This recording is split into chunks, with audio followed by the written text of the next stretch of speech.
It's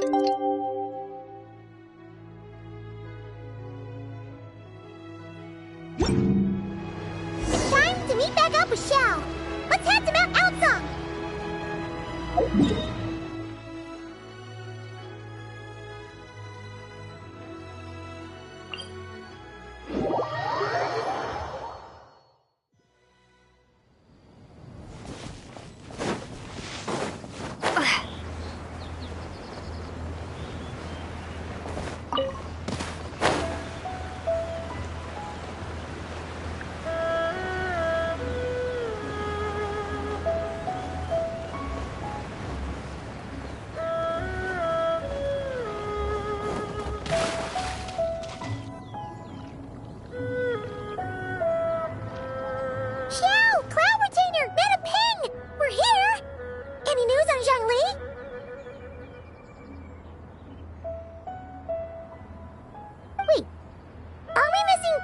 Adepti?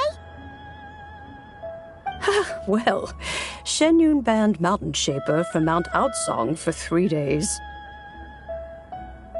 Oh, then what about Mooncarver? The scheme to plant mint in one's abode was one those two fools devised together?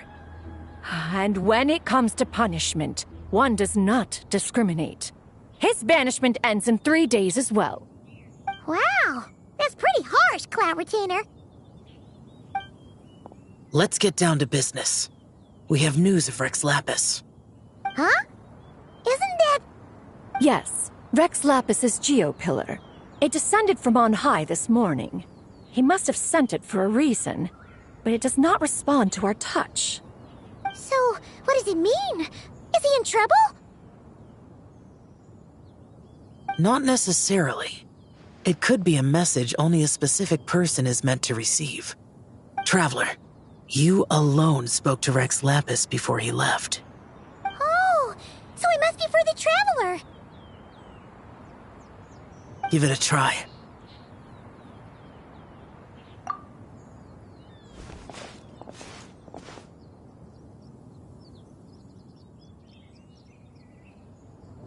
Come to the spring on Mount Qingse. I have left an entrance for you.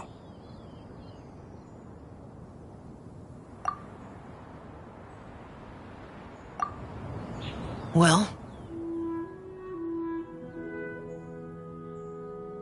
Just as one surmised, it seems that Rex Lapis will not countenance our involvement in this matter. That would not surprise me in the slightest. He's always had a soft spot for the Traveler, after all. But be that as it may, we have served Rex Lapis for millennia now. In other words, I'm sure this has nothing to do with favoritism. He's probably just trying to protect us. That's right. So you mustn't let your guard down, even if Rex Lapis is by your side. Alright, let's get going. We'll try not to keep you all waiting.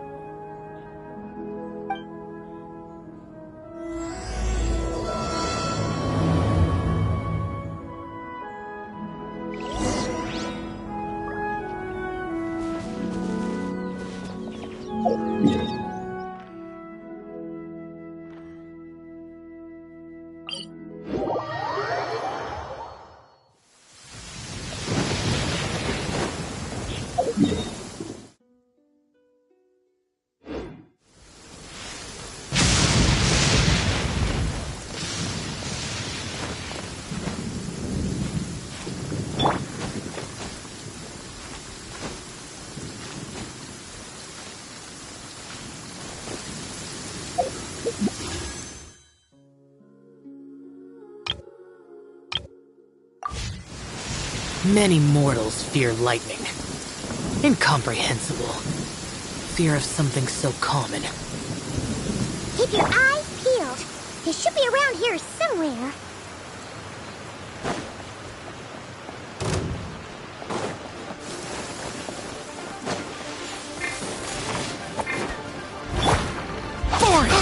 Boring!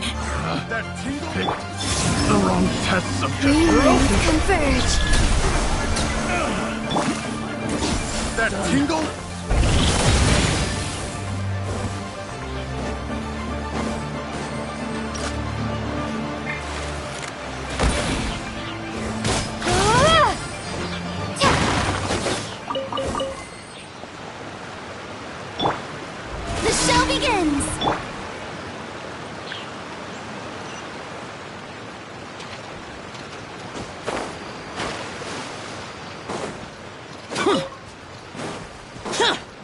hard. Useless.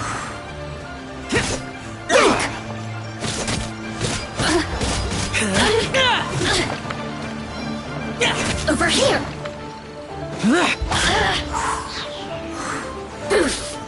Surge, look at me. Just once more.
Who could have imagined that the once mighty Geo Archon might end up so, sitting on a humble stool in the woods, quietly weaving moon lanterns?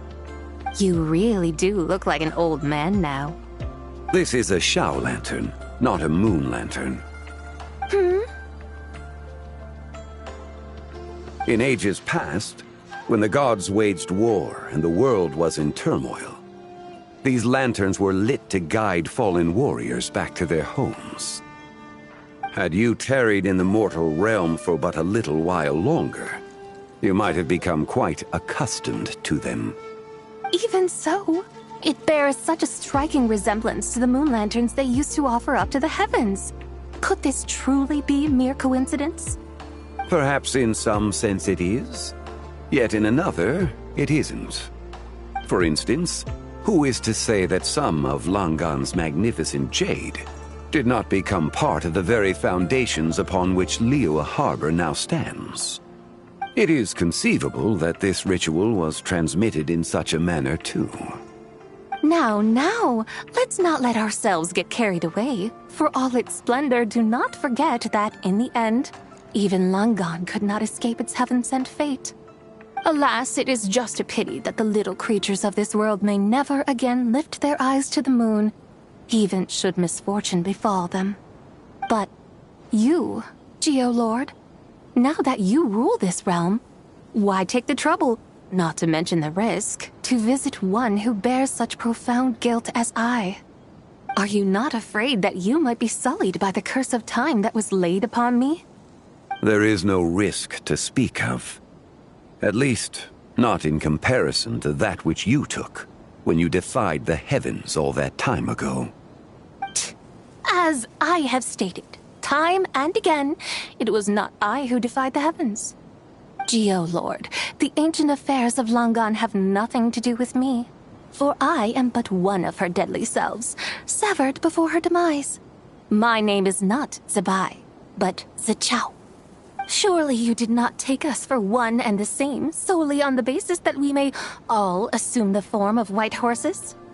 Sorry to break it to you, but you seem to have found yourself the wrong white horse. Anyway, do tell me, what urgent matter brings you here? Very well then. I have come to ask for Zebai's shade. Oh? So, the Geolord has set his sights upon Zebai's human soul. And what is it that you intend to do with it? The world outside is changing. With the new moon's birth, the confines of the shadow moon are gradually disintegrating. In other words, the heavenly soul is set to return. Consequently, strange phenomena have manifested within Langan's former domain, leading to the earthly soul's reappearance as well. The last of the trio, the human soul, is in your possession. Most intriguing. My intention is to gather all three together, so that an old friend may finally make her return. I must admit, it seems that some remarkable affairs are coming to pass in the outside world. Yet there is one thing you seem to have overlooked, Lord of Geo. Back in the day, it was you that freed me from that painting. And afterwards, I took up arms in your name. Together we first subdued Chenyu Vale, then brought peace to Mount Qingse. It was for this cause that the contract between us was made. But now that the debt has been repaid, what cause have you to expect my aid? Zibai and I have long been friends. Given not only that you were manifested from a corrupt desire within her divine form, but that you also possess a fragment of her soul, how can you purport to be the wrong White Horse? I think you'll find that we are now as separate and distinct as any two beings ever were. What once shone with radiant purity has long become dust. What you see is no longer what it was. Oh, great Lord of Geo. Should this still be unclear to you, I bid you take your leave. It seems that the fault lies in my own lack of consideration. As you wish. I shall let this matter rest. Wait! One moment, if you will. Should this not be your opportunity to propose a new contract? The part where you make me an offer I simply couldn't refuse? Even those puny mortals know how to haggle when striking their bargains. Should you, the famed god of contracts, not likewise strive for success through negotiation? Come now, enough with the posturing. It's time to name your price. Very well. I had, in truth, prepared a new contract for your consideration. I knew you would not come before me unprepared. Yet, you should know that I want for nothing, for I live in the mountains, carefree and untroubled. Occasionally, I even find sport in teasing the mortals who stumble into my presence. Then why persist in telling them those ancient stories? I speak of what transpired before the sky collapsed and the earth sank into itself. That is merely my way of passing the time. And what of it? Would any believe, much less remember? Mortal realm. Who? Should my words prove insufficient, I invite you to see the world for yourself. To this end, I have found you a pair of trusty guides. The Lanternlit is presently underway in Liyue, and should prove quite intriguing for you. So this, then, is the contract you have prepared for me? Indeed it is. Think of it as a contract for a one-day festive excursion. Surely you do not hope to offer this in exchange for Tsubai's shade. The foundation of my very existence for a little excursion seems a little steep, wouldn't you say? Why not see for yourself? You can always decide afterwards. The final determination, of course, shall rest with you. Is that so? Then perhaps this deal might not be entirely off the table after all. Where then are these guides of which you speak? Hey, it's Zhongli! Oh, we've been looking for you everywhere. We thought you might have gone missing. You're here. So these are my guides. Well, well. They certainly look the part, I'll give you that. Guides? Oh, you poor innocent little creatures. The benevolent Lord of Geo has sold you to me, which means that for the rest of this day, you belong to me. Sold us to you? Just what have you gotten us into, Zhongli? The situation is not quite as dire as that would sound. I ask only that you accompany my Adeptus friend on a tour of Liyue. I would suspect that depends on how well you entertain me. Entertain you? Let us start with this Liyue harbor of which I have heard so much. Nowhere is quite so fascinating as a place teeming with little mortals. This Adeptus sounds so different from what Paimon imagined. Okay, we'll take care of it. Get ready to find out why they call Paimon the best travel guide in all of Tibet.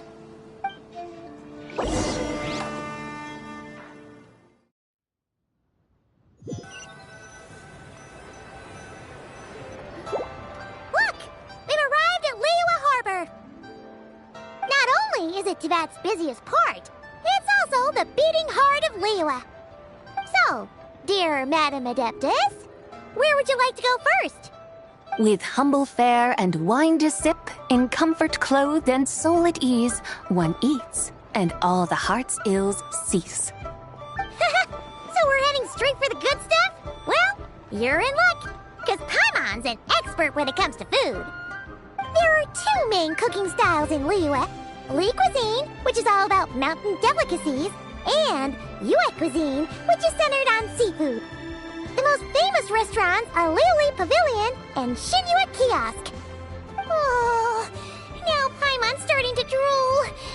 Guess our only option is to go try them both.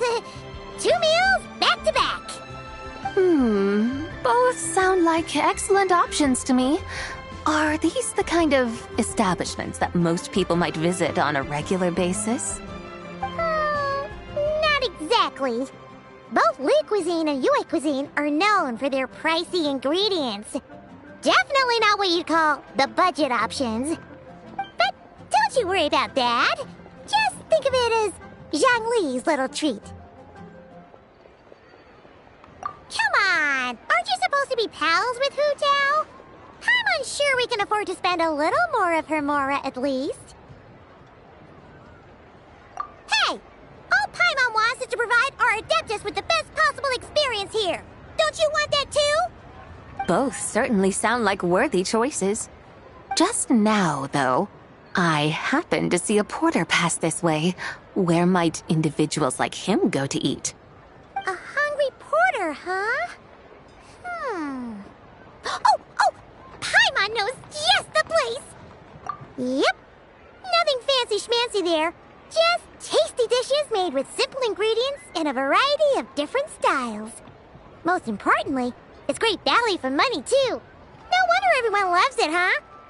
Oh, and the owner happens to be a good friend of ours, too. One mean restaurant. Yes, even the name itself feels lively and down to earth. All right, let's make it our first stop. Yippee! That's a great choice, too. Alrighty, let's head over there right away. Paimon can't wait to dig in.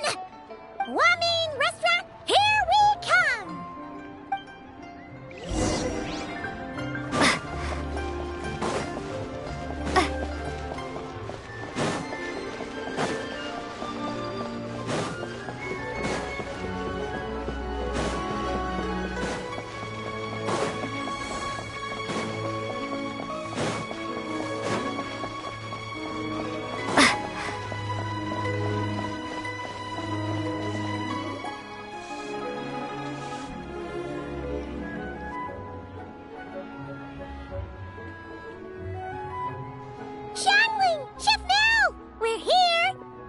Oh, hello there. What a surprise to see you two. Welcome, welcome.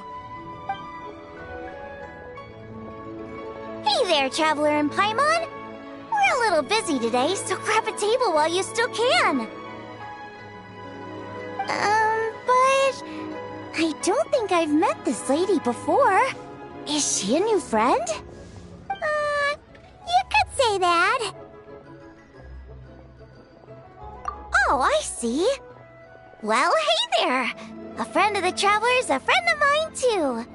Don't worry, we'll take good care of you. Just order whatever you want, it's on the house. By the way, I'm Zhangling. I cook here at Wanmin Restaurant. What's your name? Miss Xiangling, have you ever heard of the White Horse Adeptus? Of course. What about her? I am her, and she is me. Huh? You mean you're an Adeptus? Oh, you young'uns crack me up. Come on, Xiangling. You've got to keep up with the times. Haven't you heard of cosplay? It's like a role-playing game where you dress up as famous characters and pretend to be them. Seriously, it's all the rage, and it looks like this young lady is quite the expert. Your friends sure keep their fingers on the pulse, huh, Traveler? Wow, Dad. Didn't know you were so tuned in. But how come I haven't heard about it?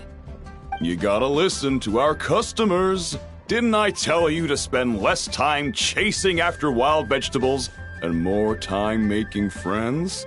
You're even more out of touch than I am. Hey, I like making friends too. Isn't that what I'm doing right now? Anyway, even if it is just a costume, is it alright if I still call you Whitehorse Adeptus? Of course it's all right, because that's exactly who I am. Okay. I can see you're really committed to the role. How about I call you the real Whitehorse Adeptus instead? In that case, you can call Paimon the real Traveler.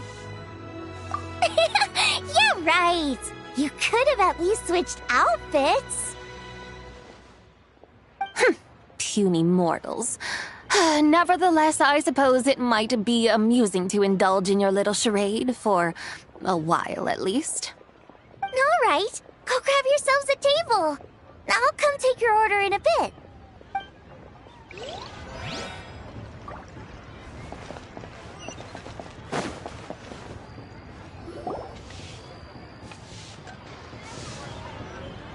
Hello. May I ask if Miss Xiangling and Chef Mao are here? Yeah, they're just over there. Wait a sec. Aren't you? So, what would you like to... You're... Hello, Miss Xiangling. It's me, Lu Xiangxiang, the one who broke some stuff here at your restaurant a few days ago. I just wanted you to know how sorry I am. I honestly don't know what came over me. Please forgive me. Oh, it's you. You really gave me a fright that day, young lady. You didn't actually get food poisoning from our blackback perch stew, right? Come on, Dad. She's come to say sorry. It's all right, Miss Lu. You must have been feeling a bit off that day. You're looking so much better now, though. Why don't you grab a table, too? This one's on the house. No, I couldn't possibly. Hey, it's totally okay. We all feel under the weather sometimes, especially when we're away from home. Go on, find yourself a... yikes. Looks like all the tables are taken. Wanna come sit with us? I've got an extra seat over here. Thanks, guys. So what would you like to eat today? Feel free to order anything you like. I should very much like to sample your renowned poisonous blackback perch stew. It wasn't poisoned. That was all on me. So that's one portion of blackback perch stew. How about you guys? Paimon wants... Sure thing! Looks like Paimon's having trouble making up her mind. Anyway, I guarantee you'll love it. Let me think. Well, since the blackback perch stew is on the spicier side, I guess it makes sense to balance it out with a serving of stir-fried shrimp. And since it's Lanternlit season, you better try out the triple-layered consomme and come and get it too. Those are our seasonal specialties. As for the carbs, since we've got a full table, how about some right at home? Along with our special chili mince cornbread buns. Trust me, you won't be disappointed. Then for dessert, I'll whip you up some Lucky Snow Delight. I just came up with it a few days ago, and I can't wait for you to try it. Wow! Sounds like quite the feast! Looks like Paimon's in luck today! Am I the only one who thinks that's way too much? Not at all. Don't worry, I know what I'm doing. And to top it all off, our star dish, Adeptus Temptation. You should know that we don't often serve this here at Wanmin Restaurant. But since this is my first time cooking for the White Horse Adeptus, I'm pulling out all the stops. Okie dokie, just sit back and relax. I'll have your dishes out in no time. Hold on. Did I just hear Miss Xiangling mention the White Horse Adeptus? You did indeed. And you're looking right at her. That's a joke, by the way. She's cosplaying. Oh, I see. Phew, almost believed you there for a moment. Tell me, little one, what business might you have with the White Horse Adeptus? It's a long story. Basically, a while back, I took part in an archaeological dig over at the chasm. While we were there, we discovered a number of relics. Our findings show that they date back to the era of Long Gone, an ancient nation whose people are said to have been the ancestors of some of the modern-day inhabitants of Chenyu Vale. And why might such matters concern the White Horse Adeptus? Because some of those relics not only seem to contain textual references to her, but even depictions of what she looked like. There have long been legends claiming that the White Horse Adeptus was a deity of that era, but there are plenty of other theories out there too. If I could just locate some more detailed records, I'm sure we'd be able to find out so much more. So you're into history? Well, to tell you the truth, I actually joined the archaeological team by sheer accident. But once I'd started down this path, I knew that I wanted to make something of myself. Recently, though, things seem to have taken a turn for the worse. I still can't believe I caused such a mess and even ended up hurting someone. Oh, so you're considering becoming a martial artist now instead? No, I mean, they weren't seriously hurt. It was just a few scratches, and they let it go after my mother compensated them. Either way, my career's pretty much over. And even though both the victim and the Ministry of Civil Affairs say they won't be pursuing the matter any further, my father says he's going to punish me according to our family rules. Family rules? Yeah, he's decided to ground me. I'll have to return to Chaoying Village after Lanternlit, and goodness knows when I'll be allowed to leave again. Wow, that's harsh. Sounds like the kind of thing only rich, super traditional parents would do. We're not exactly rich, though. All we own are a few tea fields in Chaoying Village and a guest house in Liyue Harbor. A guest house? It isn't Baiju Guest House by any chance? Yep, he's my grandfather. So, you've heard of the guest house before? Small world, huh? Come to think of it, didn't Boss Lu mention something about hoping that the White Horse Adeptus would show up and let her divine power be known? Sure, but Paimon's guessing this wasn't exactly what he had in mind. Little one, it sounds to me that your family is rather well off after all. What then drew you to archaeology? Why subject yourself to such unnecessary hardships? Even if I stayed at home, there's no guarantee I'd lead a nice, easy life. Just look at my father. Recently, my grandfather put him in charge of the guest house, and he came up with a bunch of ideas right away, starting with changing its name. That didn't turn out well, though. My grandfather yelled at him for days, even calling him a bad son, and they still haven't let it go. Oh, Paimon thinks we might have heard about that too. Long story short, being dependent on others is never fun. You just end up being completely under their thumb. That's why I want to make it on my own out here, no matter how hard it is. After all, as the saying goes, to rise above others, one must endure the hardest of hardships. What's so funny about that? You poor, innocent little creatures never fail to amuse me. To think you would endure all manner of hardships in your brief time on this mortal plane, and all that merely to rise above others. I would have thought that the wiser path would be to simply roam this world as I do. Huh? Tell me, what is it that you truly delight in? Archaeology? Martial arts? Tea planting? Or perhaps the keeping of a guest house? What I delight in? Yes! Surely there must be something you don't find quite so exhausting.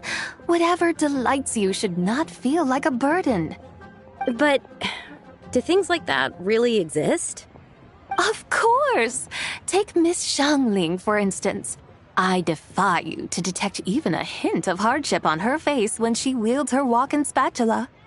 So, since it seems you are resolved to tread the rocky path, you should strive with all your might to pursue that which brings you delight. You mean, like cosplay? I suppose you might say that. Looks like the White Horse Adeptus is really getting into her role. I think I get what you mean then. Maybe I should have a chat with Miss Xiangling before I head home. Okay, everyone. Sorry to keep you waiting. Here's your food. Wow. It all smells so good. Oh, finally! I get to try that famous poisonous stew. Hey, didn't you hear what Shang said? It wasn't the stew. If anyone's to blame, it's that other you.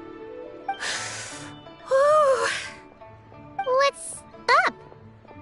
How fiercely this mortal fare burns upon the tongue!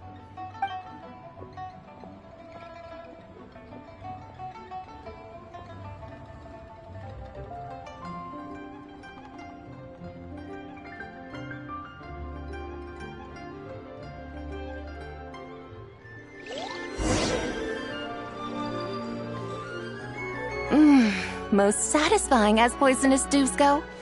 So, where to now? Time, I think, to seek out some diversion? Oh, there's plenty of entertainment options in Liyue. Paimon will tell you that. The locals like to drink tea, walk their pets, play chess, watch operas, attend storytelling performances. Storytelling performances? You know, like listening to people telling stories. They're usually based on old Liyue legends, just like their operas. Stuff like the Divine Damsel of Devastation, Through the Eyes of a Dragon, or the Sanctification of Tao Do. What about the story of the bright moon that sits in the sky above us? Paimon doesn't think she's heard that one. Still, the moon does come up quite a lot. It's even in the name itself. The Yue in Liyue actually means moon. Since we're on the subject, you like telling stories yourself, right? Why don't we go check it out? In that case, I'll have to trouble the two of you to lead the way. Awesome! Let's go! Third round knockout, here we come! Wow. Leo's really good.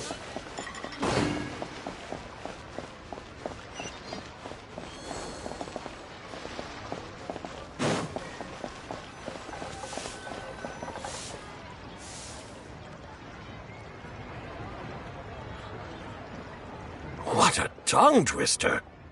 I'd have made a complete fool of myself if I tried to say it on stage without practicing it first. Huh. Call yourself Iron Tongue, Tien. Wobbly Tongue Tien, more like.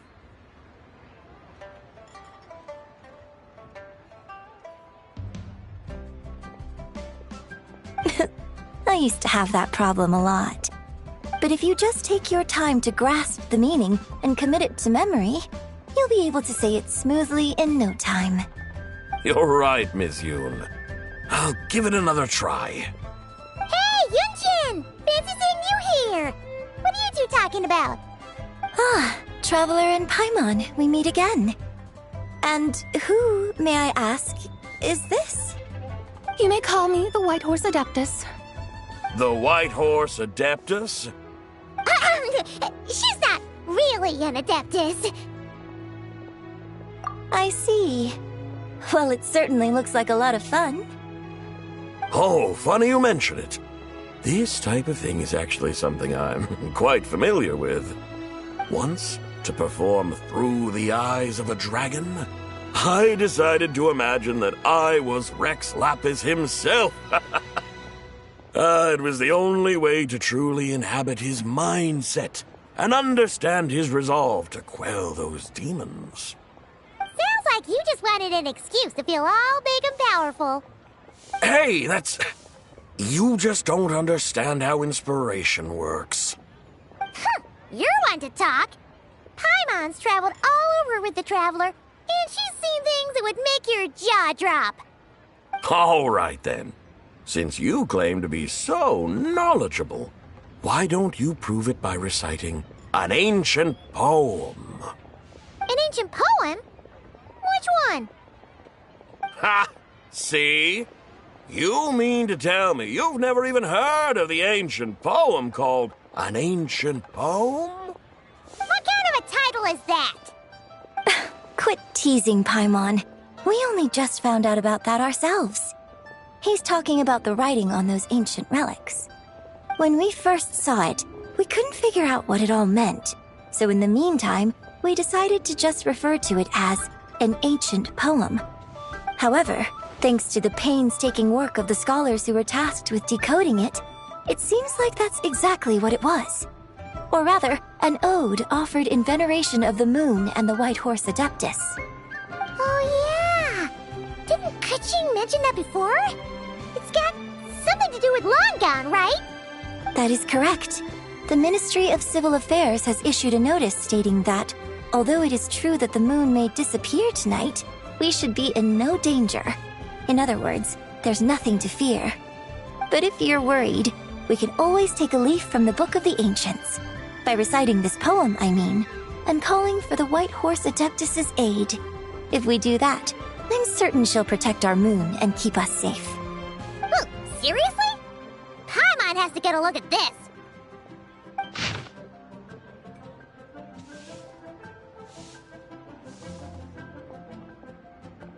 Under moon eternal, in radiant night, a maiden grants silk, soft and light? What in Tibet's that supposed to mean? Under moon iridescent, in night divine, blah blah blah, something cloth so fine. Something about fields being plowed, something else about seeds being sown from the earth. Seriously? What is this?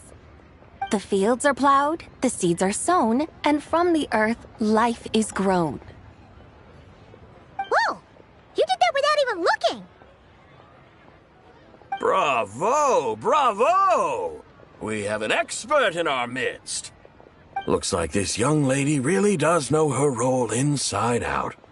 If I didn't know any better, I'd have taken her for the real deal. That's because I am the real deal. That's the spirit. This is exactly the kind of mindset I was talking about.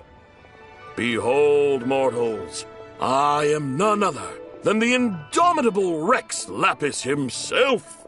Kneel before my godly splendor.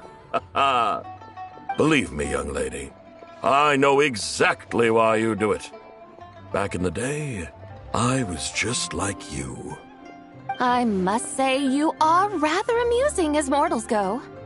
Miss White Horse Adeptus, it is a great pleasure to make your acquaintance today. I have some questions regarding the poem, and I was wondering, perhaps, if you might be able to shed some light on it?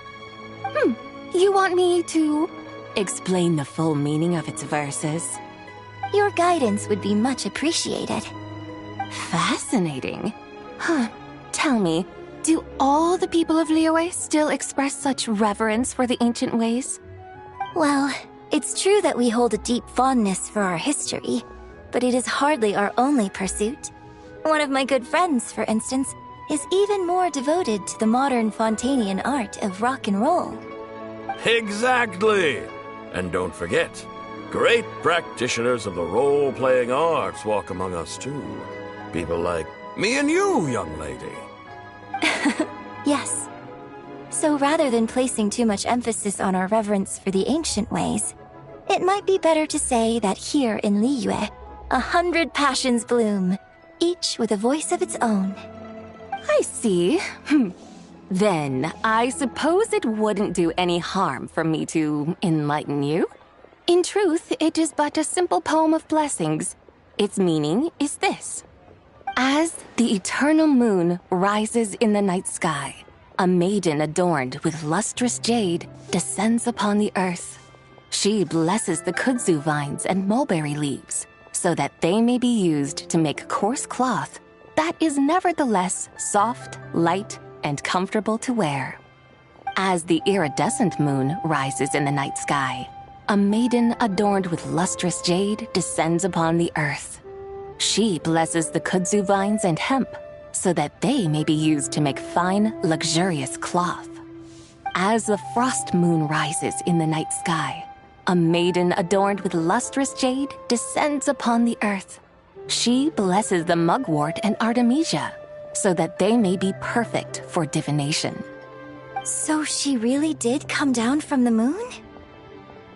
She shows the people how to use the plow and spade to purge the land of weeds, till the soil, and heap up the earth to make it fertile. Then with the hoe, she teaches them to sow their grain, bestowing the promise of life upon every seed. She blesses the millet and the beans, ensuring that their stalks and vines stretch forth without end. She graces the wheat and the rice, so that their heavy heads are filled with plump, glistening grain. Sounds like she's a real pro at all this farming stuff. The fruits of the field are harvested and brewed into sacred wine for honored guests. This we reverently present to the divine maiden, with every ceremonial step flawlessly observed, so that she may witness the depth of our piety and respect. Oh, divine maiden, how can your graceful presence in the sky not seem like that of a fairy descending from the heavens? Oh, divine maiden, how does your pure and radiant form not resemble the guardian spirit of our land? I send my heart's desire, ascending to the heavens, beseeching you to grant us good fortune and blessings in the coming year. Huh? So, that's what it's supposed to mean?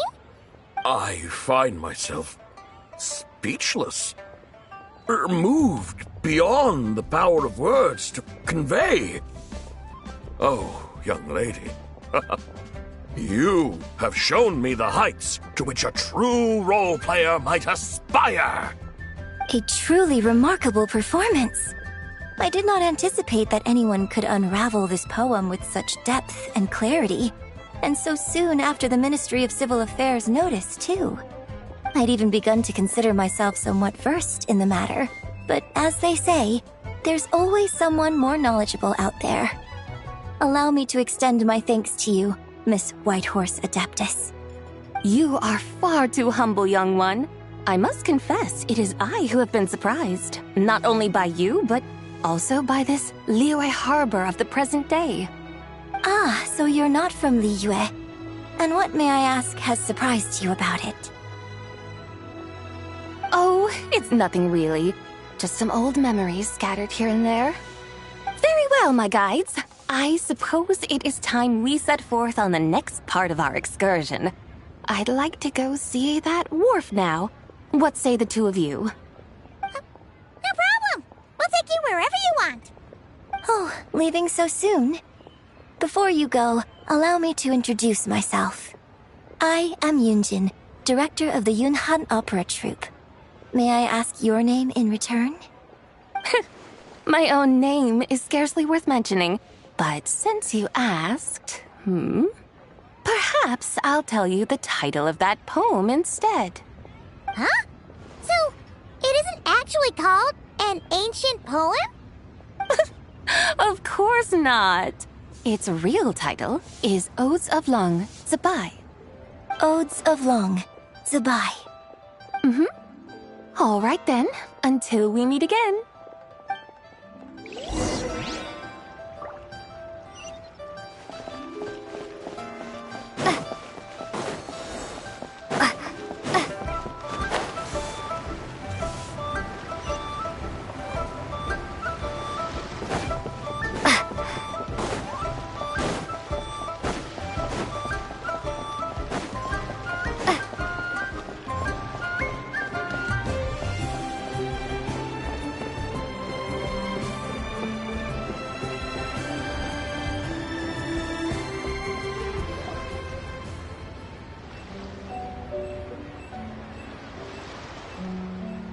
Ganyu, I almost forgot to mention.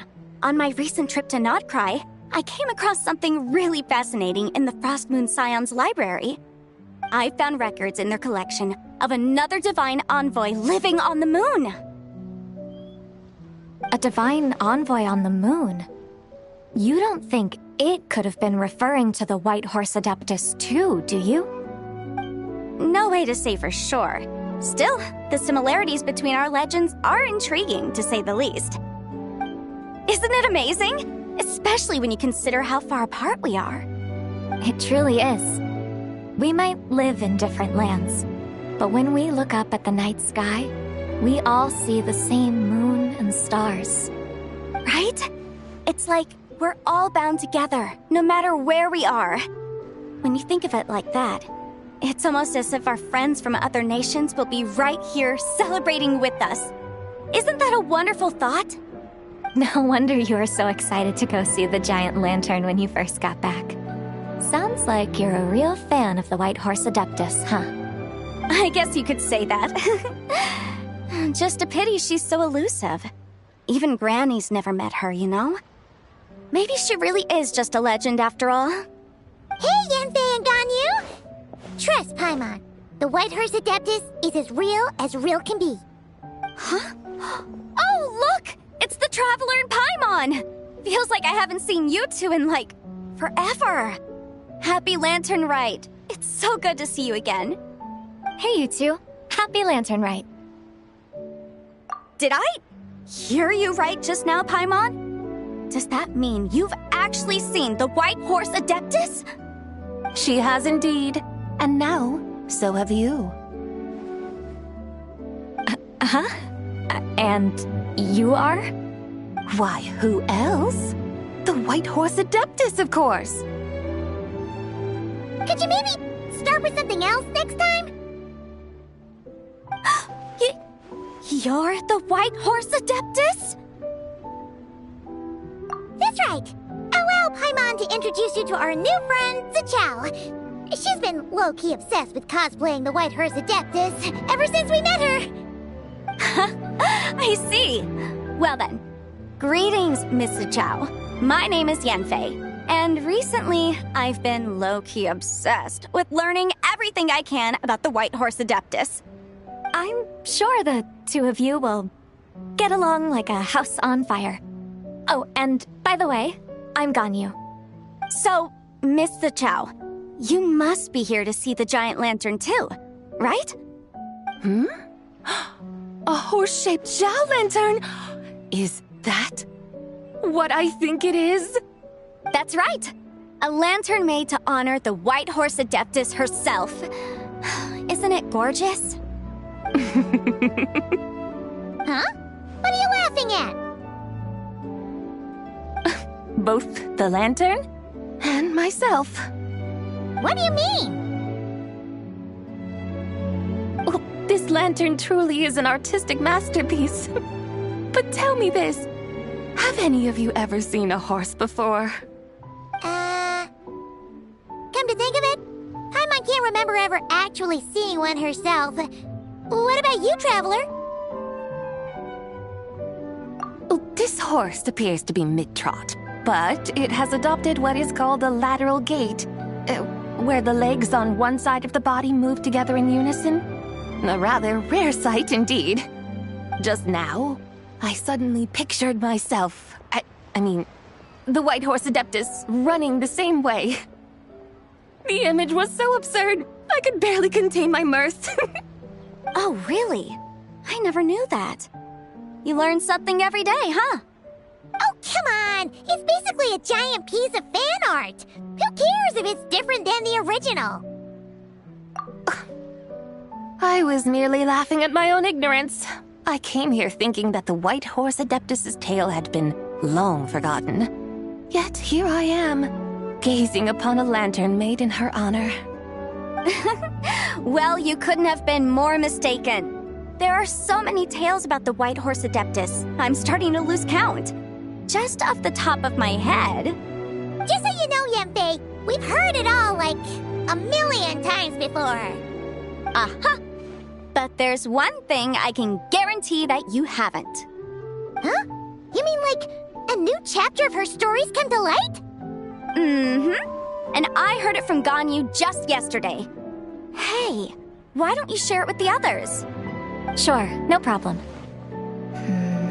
Where to begin? Do you guys still remember what Liyue's Moon Chase Festival is about? Of course! It's a festival held in honor of the Stove God. That's right. But it took a really long time for the Stove God Festival to become what it is today. In its earliest form, it was actually an adeptal ritual known as the Moon Chase Rite. Paimon remembers Madame Ping mentioning that before, but she never explained exactly what it was. According to Cloud Retainer, the Moon Chase Rite was originally a ritual meant for communicating with the moon. Communicating with the moon? But for what purpose? At first, Cloud Retainer wasn't entirely sure either, as it was always Rex Lapis who performed the ritual. Whoa! Rex Lapis did it himself? Must have been a really important ritual. That's right. Unfortunately, despite numerous attempts, they never actually received any response from the moon, which is why they eventually stopped performing it. But then, just yesterday, Kaching took a picture of the moon being obscured by a dark hole to Cloud Retainer and asked if it had anything to do with the Moon Chase Rite.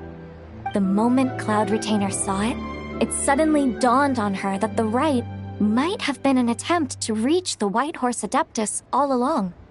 Does that mean Zhongli's been trying to bring back the White Horse Adeptus all this time? So how about that? Bet you never thought there might even be a link between the White Horse Adeptus and the Moon Chase Festival. If Kaching hadn't taken that picture to Cloud Retainer, we would never have known any of this. This is probably what Kaching was referring to that day when she mentioned there were some ideas she wanted to follow up on. So, Geo Archon. All this time, you've been striving to awaken her. Huh? What do you mean, awaken? Nothing. What I truly meant to say was, this new insight you've provided has been truly eye-opening. Oh, by the way, my trusty guides, I've been meaning to ask, where in Liyue Harbor might one enjoy an expansive scenic view? Huh? We're off to the next stop already? But Paimon's barely done digesting that lore bomb just now. All the more reason to find the right spot to let it sink in. Oh, so that's what you're up to. A tour of Liyue Harbor? In that case, if you're looking for a spot with a panoramic view, I'd recommend Yujing Terrace. That's a great idea. Since the terrace is on higher ground, the sea view from up there's so much better. Great! Well, the lantern ride's about to start, so we should get back to Granny's now. Hope to see you all at the festival tonight. Oh, you're off too? All right then. See you both soon. See you soon.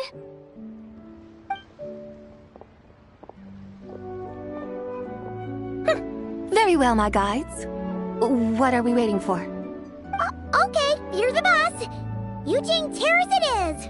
After all, the customer's always right. Something else you needed to do? Oh, Paimon likes that idea. And what, may I ask, is a photo? It's this awesome invention that lets you record moments in the blink of an eye. Except, you've gotta try not to actually blink. Oh? What must I do in preparation, then? Nothing. All you gotta do is choose a pose. The Traveler will handle everything else. Come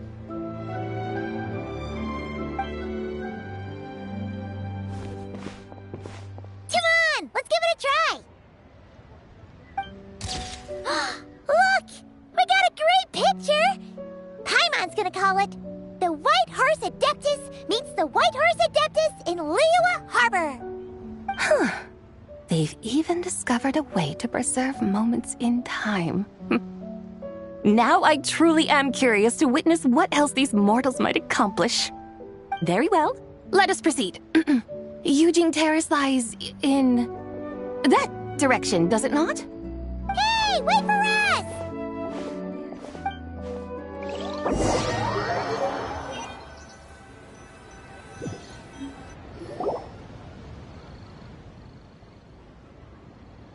Truly a marvelous view if ever there was one. It seems the charm of this Liyue Harbor is only heightened by the sun's dying light. And soon, people will start releasing their Xiao lanterns to mark the most important day of the year. Practically everyone will be with their friends and family, eating a big meal, chatting, and even setting off fireworks. Trust Paimon, it'll look even more amazing then. What do you say? Want to stay to see that? No need. Let us bring this weary day to a close. Weary day?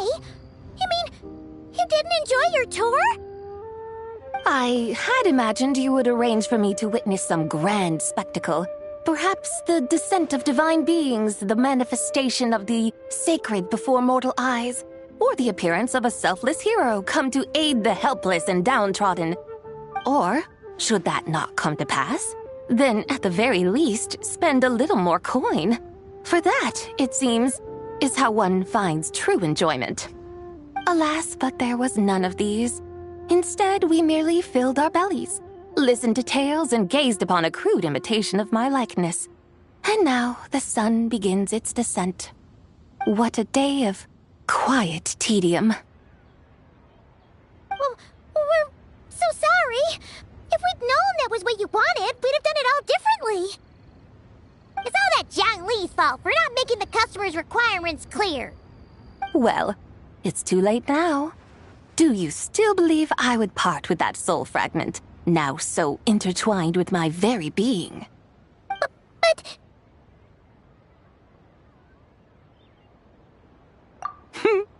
I knew you were the more astute of the pair. Huh? You were just trying to scare Paimon? It seems the realm of the Geo Archon has a way of making one more stony-faced. So, you were just pulling Paimon's leg? Of course. I was merely engaging in a little banter with the two of you. Long ago, I shared tales with various mortals who chanced upon my mountain abode. Never did I imagine that those stories would endure. It seems I greatly underestimated them. Perhaps, as your Geolord said, a few pieces of ancient Langan's magnificent jade have truly become part of the very foundation of this land.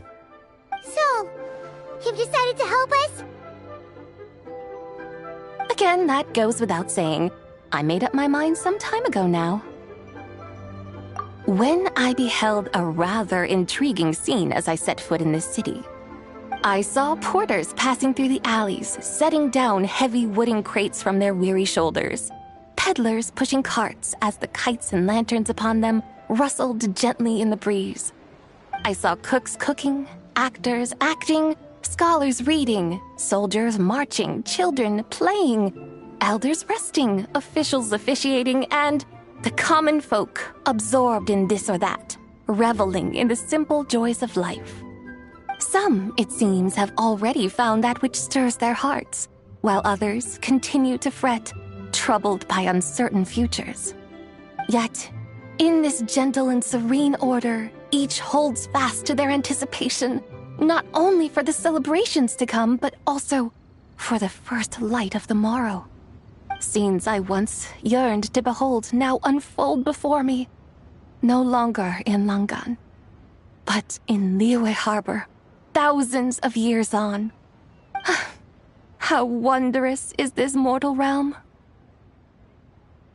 Thank you, Whitehurst Adeptus! Thank you so much! Adeptus, Adepti, perhaps the singular art in which we are truly proficient is that of sequestering ourselves within the high mountains. But once we leave our mountain refuge, we find ourselves drawn back to mortal ways all the same. So, it is I who should offer my thanks to the two of you. Traveler, Paimon, you have made this day more delightful than any I've known in a long, long time. Come now. and take what it is you need. You mean, like, right now? But don't you think we should wait for Zhangli? That won't be necessary.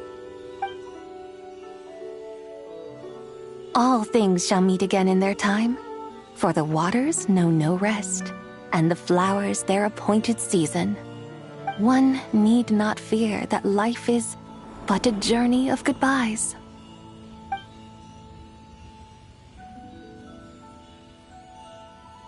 Is she gone?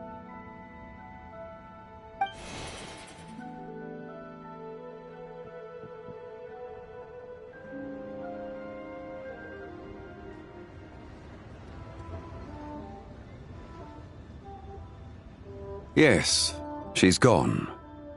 A deadly self is formed from the body's impure vapors, so naturally it cannot survive long in this world. Had it not been sustained by the remnant of Zibai's soul, it would have faded away a long time past. Now that the remnant is gone, it has severed its ties to the mortal world. Zhangli! When did you get here? A while ago. Paimon would have thought you'd at least want to say goodbye. Though mountains endure, the ceaseless waters will, at last, wear away their sharp edges. Thus must I meet the marks wrought upon her by the ruler of time with great caution.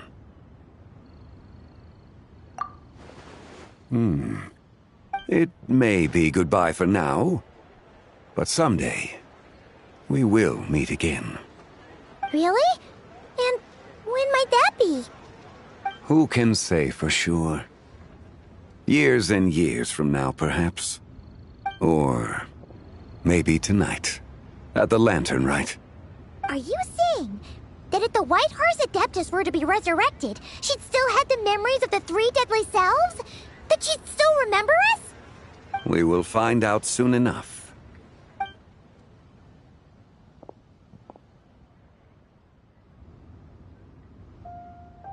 It is time. The rite is about to begin.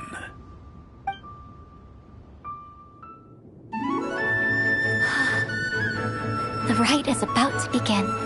Is the moon really gonna disappear? Got your lanterns ready, everyone? All set. Might be about time to put eyes to the sky. Wouldn't you say, Tianchuan? Look!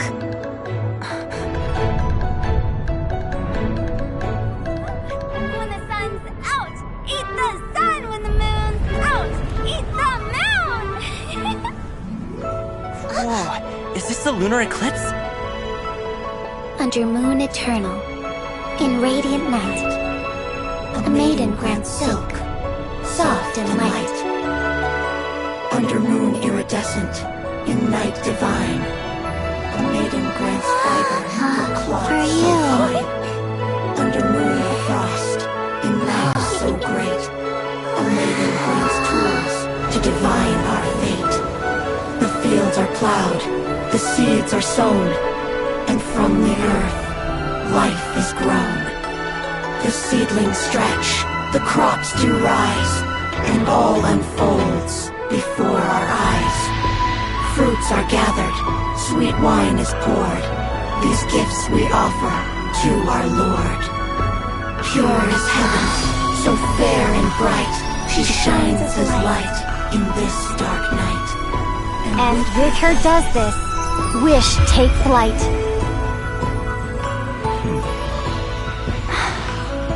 Devoted soul, scattered and unbound. Let this lantern guide you home. By its light be found.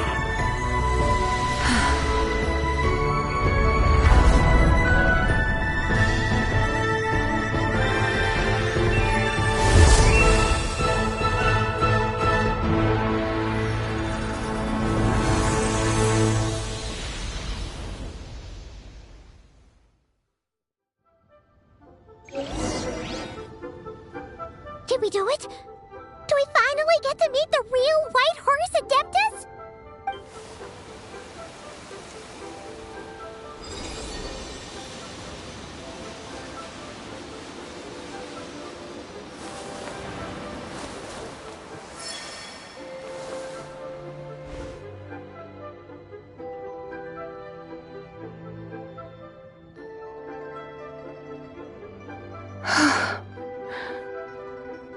place? Where am I? A familiar land, now known by the name of Liyue. Liyue? The peaks adorn the clouded moon. Then, who? Oh no! She seems to have lost all her memories after all. And those countless lights in the sky, what are they?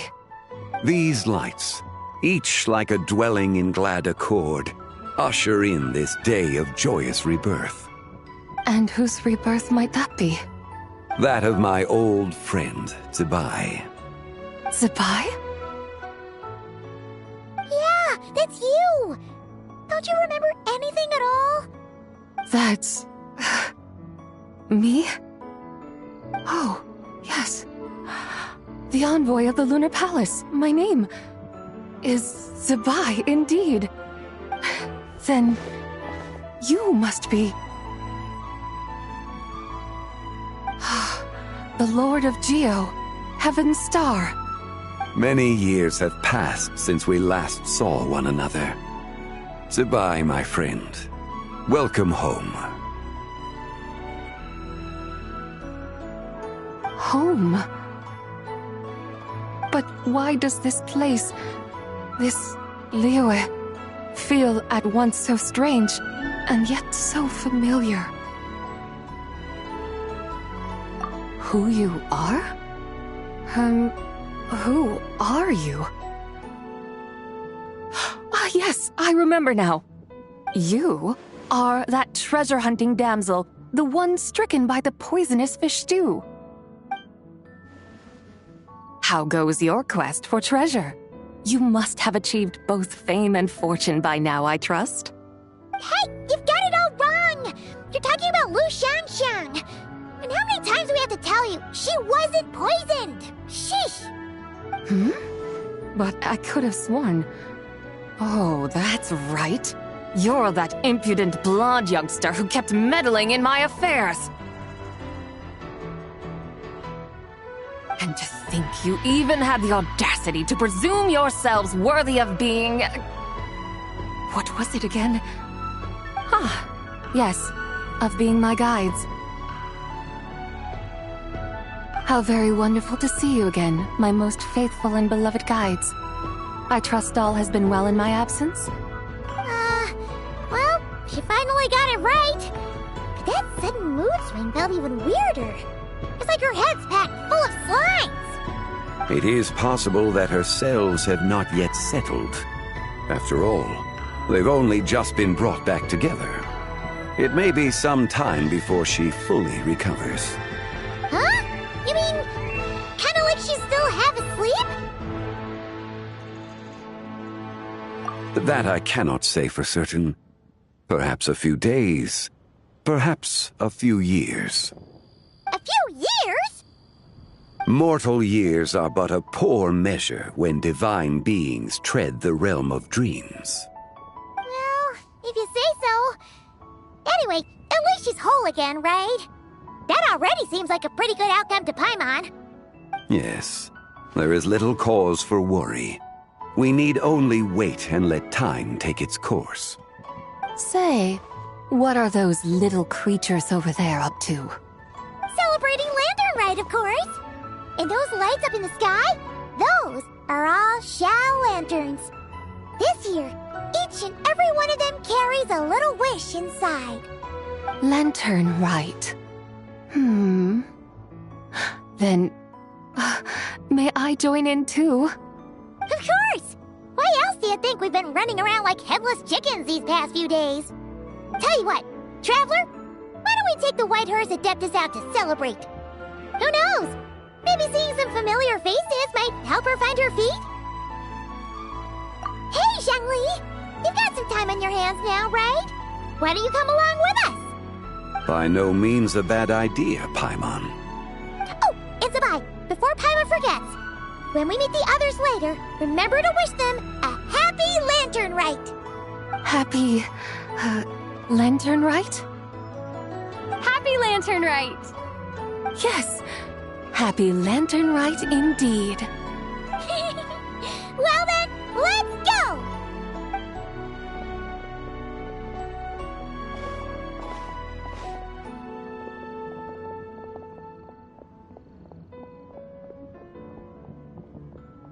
Lanternlit. A night of joy, reunion, and moonlit blessings for all.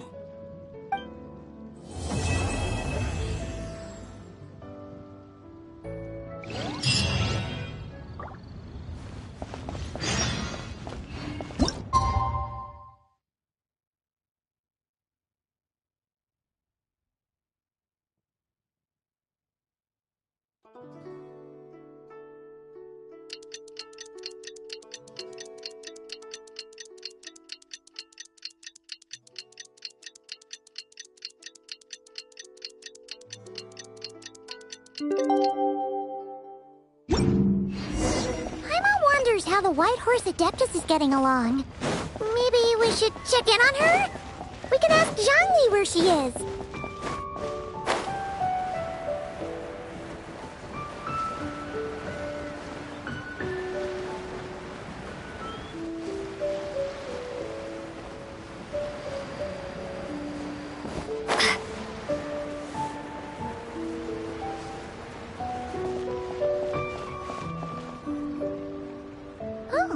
Looks like Zhangli hasn't stopped by for tea today. Hey, are you two looking for your friend? Try going up that way. Is Zhangli up that way? No, but that young lady who was dressed up as the White Horse Adeptus the other day is. She's your friend, right? I just saw her head toward Wanmin Restaurant. I was wondering why she was eating alone. But then you two showed up hot on her heels. Oh, what luck! We were just on our way to find her. But what's she doing at Wanmin Restaurant? I have no idea. I said hello, but she completely ignored me. She couldn't have forgotten who I am, right? I mean, we're kindred spirits, aren't we? Maybe she's still half asleep, but her brain might be a little fuzzy. Oh, that makes sense. I was wondering why her eyes were so red. Her eyes were red?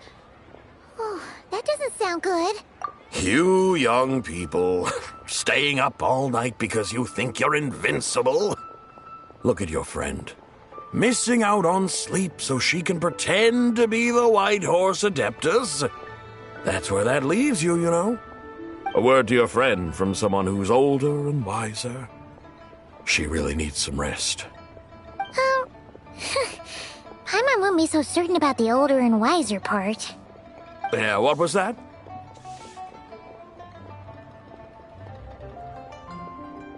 Hurry along, then. Oh, and don't forget to come back and check out my Rex Lapis cosplay when you're done.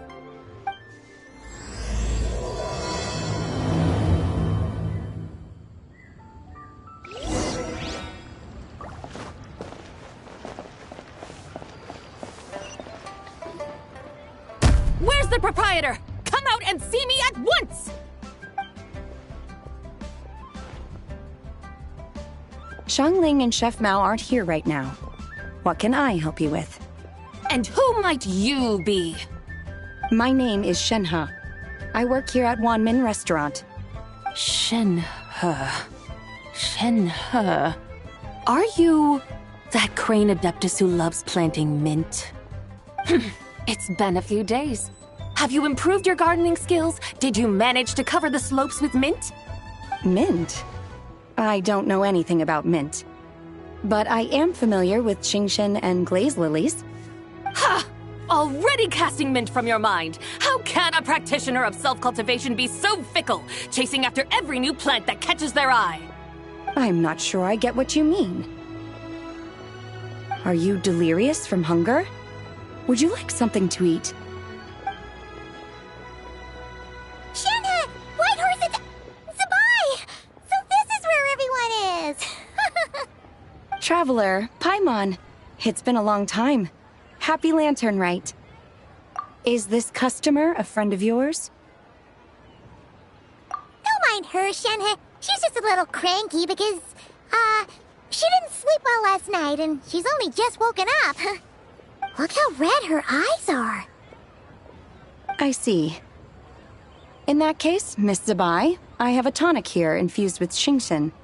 It's cool and soothing when applied to the eyes. Would you like to try a few drops? Stop right there! Who are you two noisy children? Hey, have you forgotten about us already? Guides. Yes, I seem to recall something about some guides. Ah, yes, now I remember. What luck! I was just looking for someone to show me the way to Elong Wharf. Huh. Is she starting to come around? Someone requested my help in purchasing some tea leaves. I was informed they have discounted prices during the festival and that I shall get a good deal there. Tea leaves? This sounds like Zhongli's doing. He sure knows how to get people running errands for him. Your friend Rex Zhongli initially requested the most expensive tea, but then a young lady in a hexagram hat mentioned he'd burned through the Wangsheng Funeral Parlor's yearly expenses at an exhibition a few days ago. As such, he is only permitted to buy items that are discounted this month. Oh, that's his boss, Hu Tao. It's about time she realized the problem and put a stop to his spending sprees. Oh, I see. So that's why you're here. Unfortunately, Wanmin Restaurant doesn't sell tea leaves. If you're truly in need, I could gather some wild tea from the mountain slopes.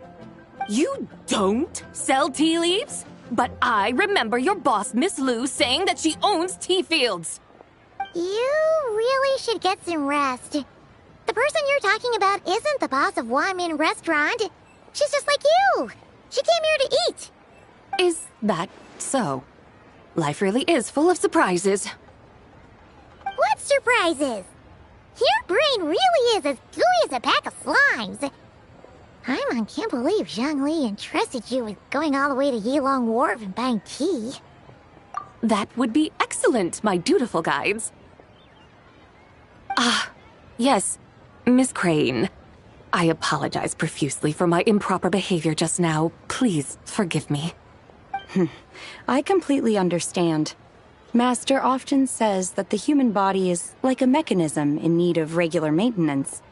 When a person cannot rest at night, they are sure to become irritable and on edge. Miss Crane, you appear reasoned and compassionate on the surface, yet I sense dark forces churning within your spiritual core. Those red ropes you wear are what bind them, am I correct?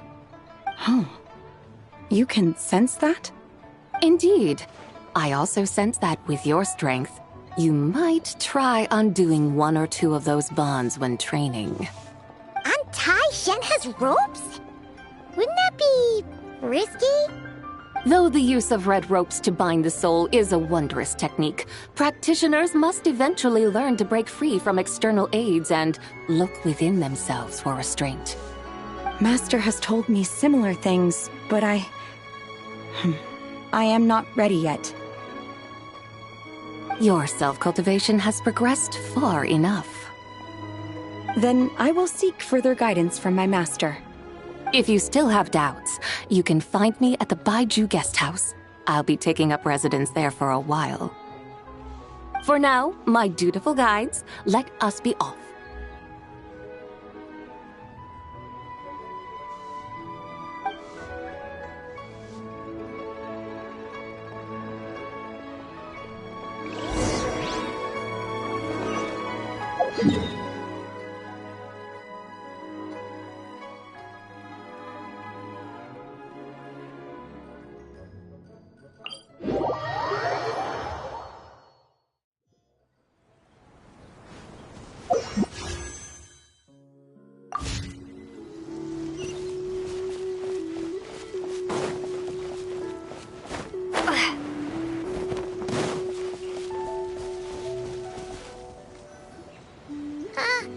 Aren't we going to Yilong Wharf?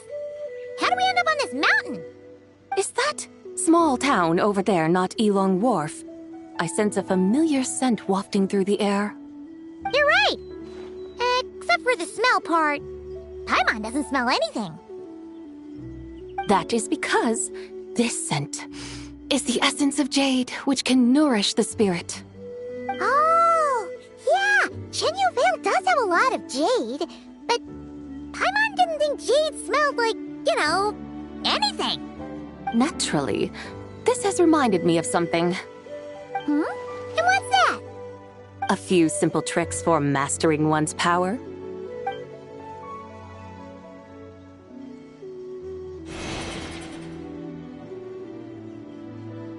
What is that thing?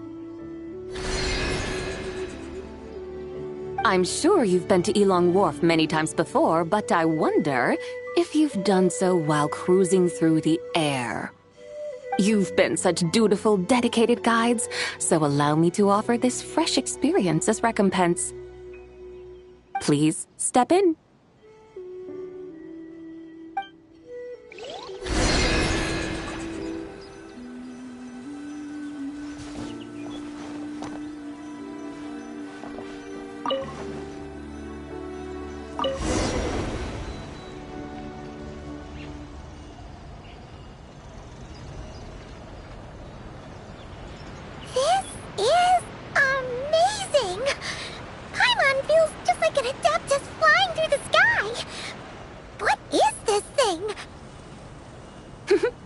I created it from my memories of the chariot of the Lunar Palace. Many years have passed since I last laid eyes upon it, so there may be some discrepancies. Nonetheless, it is functionally much the same. A lunar chariot? Wow! Paimon never imagined she'd get to ride in one! So, Bai, does that mean you used to work on the moon? Work. That's an interesting way to phrase it, though I suppose you are correct. I was once an angel, a member of a race tasked with guiding humanity. Then, graced by serendipity, I became a moon envoy. Huh? What's a moon envoy? Some kind of super important angel? As you would understand it, a moon envoy is a job title. Any angel, or non-angel, can become a moon envoy. Does that mean you're not the only one? Of course not. Though my memories are still hazy, I vaguely remember some of my colleagues. There was one who liked to take on the form of an ibis. An ibis? Could it be... Can all moon envoys turn into animals? Does that mean Lauma could take that job? She can turn into a deer, and moonchanters are some sort of Luna envoy anyway, right? Moon chanter? I have no idea what those are. Oh, okay then.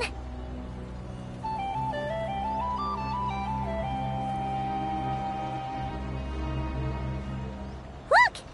Paimon thinks she saw a tea vendor over there! Very well. Let's take a look.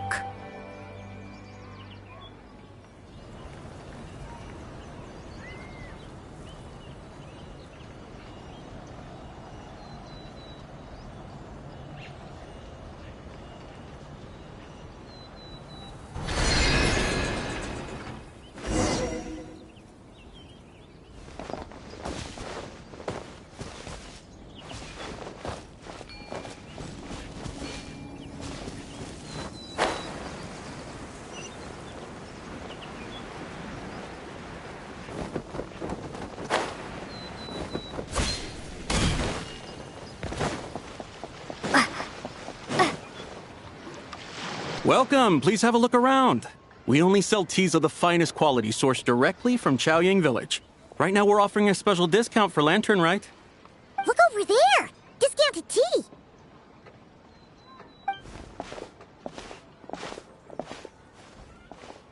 Dear customers, are you looking to purchase some tea leaves? I can see from your bearing that you are no ordinary customers. My humble shop has some exquisite teas that should satisfy your more refined tastes. We're not here for quality. We're looking for a discount. A discount? Well, that's a coincidence. Our Sungla tea is on sale right now. A special festive offer. Something about the name of that tea sounds familiar to Paimon. Buy 3 boxes of Sungla tea during the festival to get 10% off. Buy 4, get 20% off. Buy 10, but... That's right. 10 boxes at half price. Have you been to our shop before by any chance? Oh, Paimon's definitely heard this spiel before. 3, 4, 10, 10, 20, 50. Zabai, what are you muttering about? When purchasing 3, 4, or 10 boxes, the corresponding discounts are 10, 20, and 50%. The intervals between the two sets of numbers are 1 and 6, and 10 and 30. Look! Her eyes turned blue! That's gotta be a first! If the differences between intervals remain equal, the interval after 6 should be 6 plus the difference between 6 and 1, which is 11. Similarly, after 30, the next interval should be 50. Therefore, extrapolating upward, the next two numbers in each set should be 21 and 100. You're making Paimon's head spin! Those numbers, what do they mean? They mean that if we buy 21 boxes of Songlot tea, we should get a 100% discount! 100% discount? You mean we'll get them for free? Oh, there was a pattern to the discounts. Is that right? The pattern we speak of is mathematics, little one. A pattern that is always right. That's amazing! You're a shopping genius, Zabai. Oh, wait. Something feels off here. I had no idea our shop's discounts were tied to the laws of nature.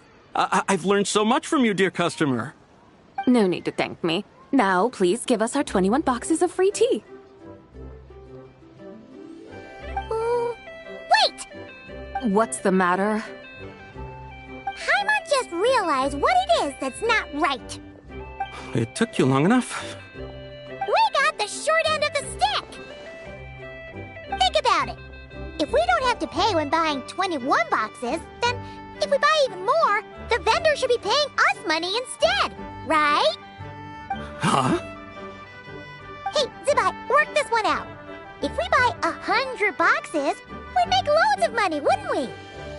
It stands to reason. Wait a moment, dear customers. Don't you think you're haggling a little too hard? You are the one dictating the discounts. We're simply extrapolating the numerical patterns within. As such, we are hardly haggling. You have a point. However, that's right.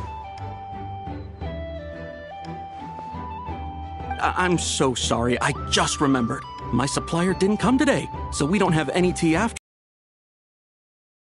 Terribly sorry about this. Awful luck. Where can we find your supplier? Well... Not to fret. We'll save you the effort and go straight to the source ourselves. Well, you see, dear client, the supplier's discount isn't as generous as ours. You won't be able to get the same price from them. Huh? Does that mean they won't pay us for taking their tea? They might not even offer you a 100% discount. How very unfortunate. Nevertheless, as the original supplier, they must offer some sort of discount. Besides, we're not looking to make money. We just want a good deal. Well, that's great. My suppliers are all tea farmers from Chaoying Village. You can go ask around the village, but please don't say I sent you. Do not worry. We appreciate your generosity. Referring customers to your business partners, even choosing to remain anonymous, the demeanor of a true gentleman indeed. Your business will surely prosper. I hope you're right. Then let us head to Chaoying Village. Do you know the way, my guides? Of course! Just follow us!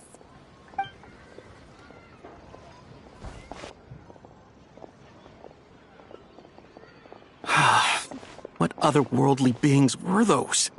Thank the heavens I managed to send them on their way. I should hurry home and pray to the White Horse Adeptus. May she bless me such that I never encounter such customers again.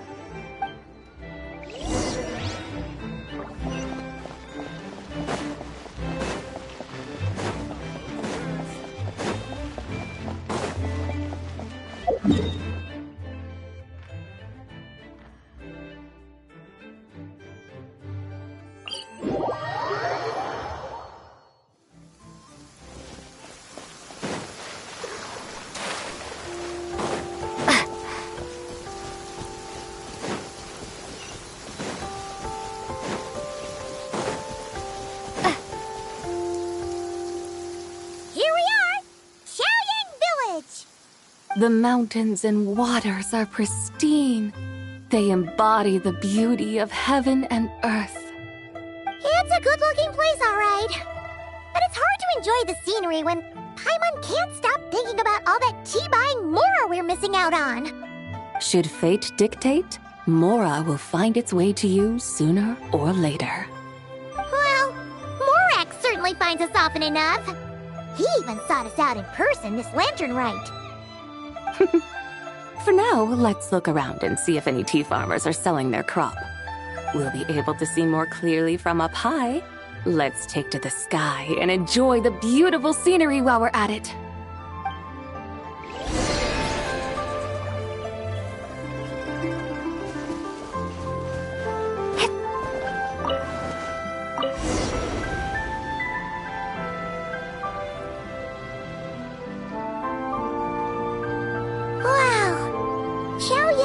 Looks beautiful from up here. Indeed. The houses here are quite different from those in Liyue Harbor. They follow the natural contours of the mountains, forming unique, elegant structures. Yeah, it's super beautiful. The white walls and dark tiles frame the emerald waves of the terraced fields, while the curved eaves and tall gateways juxtapose each other with grace. It's almost too beautiful to be true. The crowing of roosters and barking of dogs, the calls of farmers working the fields, a vibrant pastoral chorus overflowing with earthly vitality. Yeah, it's incredibly beautiful, huh? Have you studied the linguistic arts by some chance? Huh? Your vocabulary for beauty seems rather constrained. Paimon knows how to say pretty as well. I see. Now then, let's take a look around and see if we can find any farmers selling tea. Look!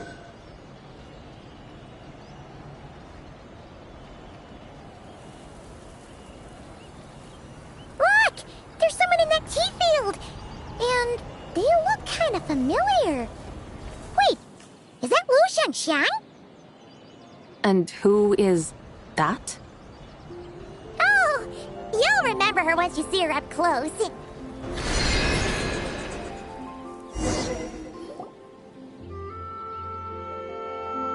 Hey there, Lu Xiangxiang! It really is you! Huh? Paimon, Traveler, and the White Horse Adeptus. Fancy seeing you here. The White Horse Adeptus has a name now. You can call her Zabai. And you are... Wait. I remember now, you're... Don't say anything about food poisoning or fish. You're the young lady who wanted to rise above the rest, are you not? Yes, that's me. But I'm in a bit of a state right now. At best, I can say I've fallen below them. Fallen below them? What happened? Like I said the last time we met, I'm being punished according to family rules. My father, mother, grandfather, grandmother, other grandfather, other grandmother. Oh, that's a lot of family members. Yeah. And on the night of Lanternlit, they held a family meeting to discuss my situation. So, they do care about you. There's no doubt they care. But they think that since I caused all that trouble in Liyue Harbor, it shows I can't be trusted on my own. They decided to ground me. Ground you? Yeah, though they're not confining me to my room. Instead, I have to personally nurture a tea seedling until it grows big enough to be sold at market. Aw, a tiny little tea baby. Do they want you to experience what it's like to be a parent? It's supposed to cultivate my character and temperament. They say this will help me calm down and reflect on my issues. What happened in Liyue Harbor really wasn't your fault. Oh well, at least this punishment doesn't sound too harsh. So, how long will it take for the little tea baby to grow? Actually, I don't know. I've never grown a tea tree before. It usually takes 2 or 3 years. 2 or 3 years? Yes, the tea in this garden requires 2 or 3 years to mature. That long? Sabai, you're not making this up, are you? How do you know so much about growing tea? When the plants thrive and grow, that is the meaning of my name. I can tell at a glance when their season of ripening will come. Do I really have to waste 2 or 3 years here? Why is this happening to me? I'd only just found my direction in life. Yes, during the night of Lanternlit, I heard many people reciting poems from long gone in praise of the moon. In that moment, I suddenly felt a great sense of pride. I mean, I helped excavate cultural artifacts from long gone, so I contributed to the revival of these poems too, right? So I decided to stay with the archaeological team. I want to unearth even more history. I see. And are you sure that's what you want to do? If you don't achieve anything significant in the years to come, will you still enjoy it? Yes, because archaeology gives me that boom shakalaka feeling. Wait, did Xiangling teach you that? That's right. I was asking her for advice. She said that if something gives you that boom shakalaka feeling, then it has to be worth pursuing. I immediately thought about how, when I'm excavating in the ruins, I always feel like there's a ghost standing beside me, and not in a spooky way. It feels like my great-great-great-great-great-grandmother patting me on the shoulder and saying, "Keep going. You're about to rediscover some grand ancestral knowledge." Right? It feels like I've made some kind of connection with my ancestors. Isn't that amazing? Since you've made up your mind, you should give it your all. And I'd love to, but I'm still grounded. Run away. Summon up a little boom shakalaka and leave the tea garden behind. Flee this village. That might be going a bit far. You don't want to lead others astray, Zabai.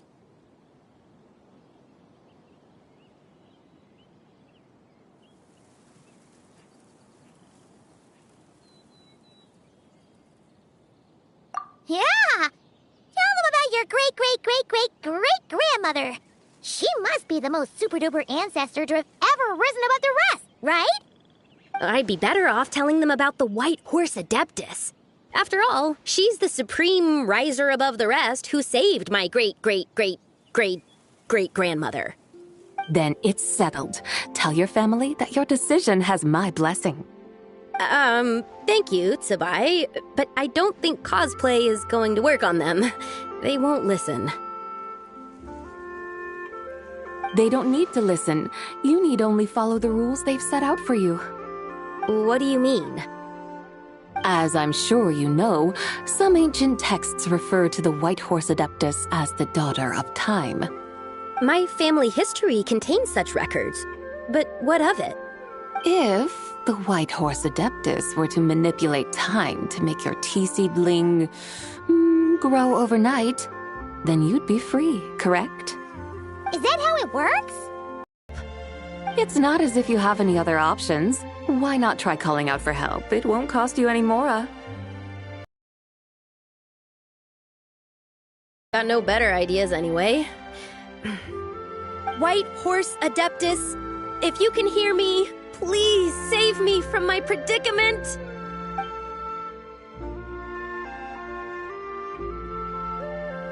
Ugh. Nothing happened, as expected. Perhaps the White Horse Adeptus has already heard your prayer. Why not come back here tomorrow and take a look? By then, the seedling you planted may well have grown into a thriving tea tree. Thank you, Tsabai, for trying to comfort me. I do feel better now, kinda. But can't you really do something like that? Oh, it's getting late. Why don't you all stay at my house tonight? My family may be strict with me, but they're always welcoming to guests. That sounds great! Let's get some sleep and then come back here tomorrow to see if our tea baby has grown.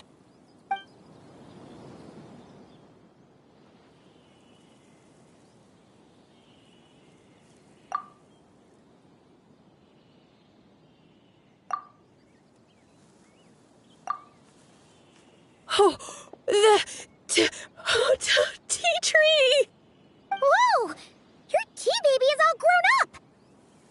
Indeed, it has grown into a mature tea tree that can stand tall in the face of wind and rain.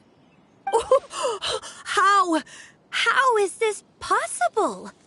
It must be the work of the White Horse Adeptus. Your prayer must have moved her. Are you sure? Perhaps she heard your prayer and chose to answer the call. She once saved my great-great-great-great-great-grandmother. This time, she saved me. That's incredible! Your family must be blessed by the White Horse Adeptus. I guess so. I need to tell everyone the news right away. They'd better. Since this is the will of the White Horse Adeptus, I don't see how they could object. Go. And if you run into any more trouble, call out to the White Horse Adeptus just like yesterday. Thank you so much. Paimon really thought you were going to use Adeptal energy to make the tea baby grow, Zabai. When an Adeptus exerts effort, consuming their energy, is that not using Adeptal energy?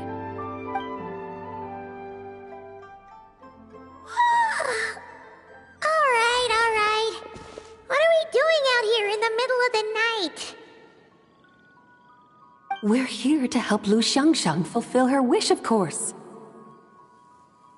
Can you really make the tea baby grow? It won't be easy, but there are ways.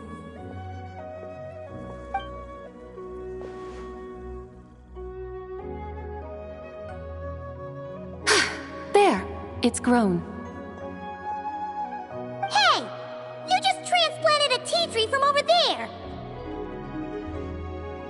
So, there's a mature tea tree here now, yes? Oh, yeah, but... And am I not the White Horse Adeptus? Well, yeah. Is this tea tree then not a manifestation of the White Horse Adeptus's will? You're not wrong. But again, there's something not quite right about this. Maybe this will become another mystical Adepti tale recorded in their family history. That would be marvelous. Paimon thinks so too. Hey, Traveler! Sabai seems to be doing much better now, don't you think? Oh! Paimon bets that's why Zhongli chose to send her on this errand. That's a great idea! We've already shown her Liyue Harbor, Yuan Wharf, and Xiaoying Village. How about we head to Qingce Village next? Qingce. That name sounds familiar. The scenery there is really beautiful. Pretty, too. It's the perfect sightseeing spot. How about we show you around? I must say, I have been mightily impressed by the mountains and waters of Liyue. Please lead the way, my dutiful guides. All right, let's go!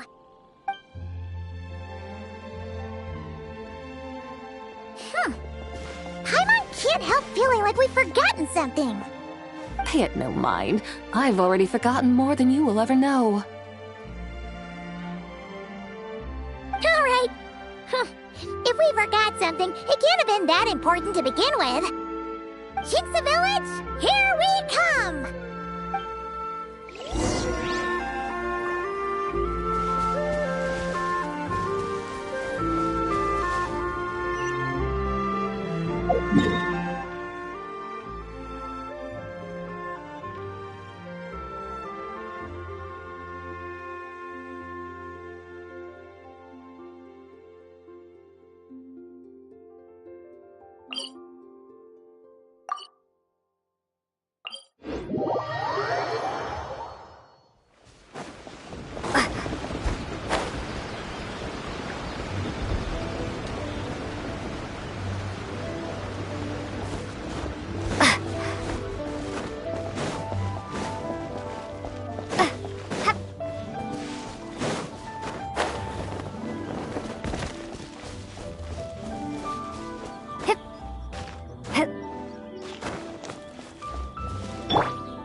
We should plant cucumbers.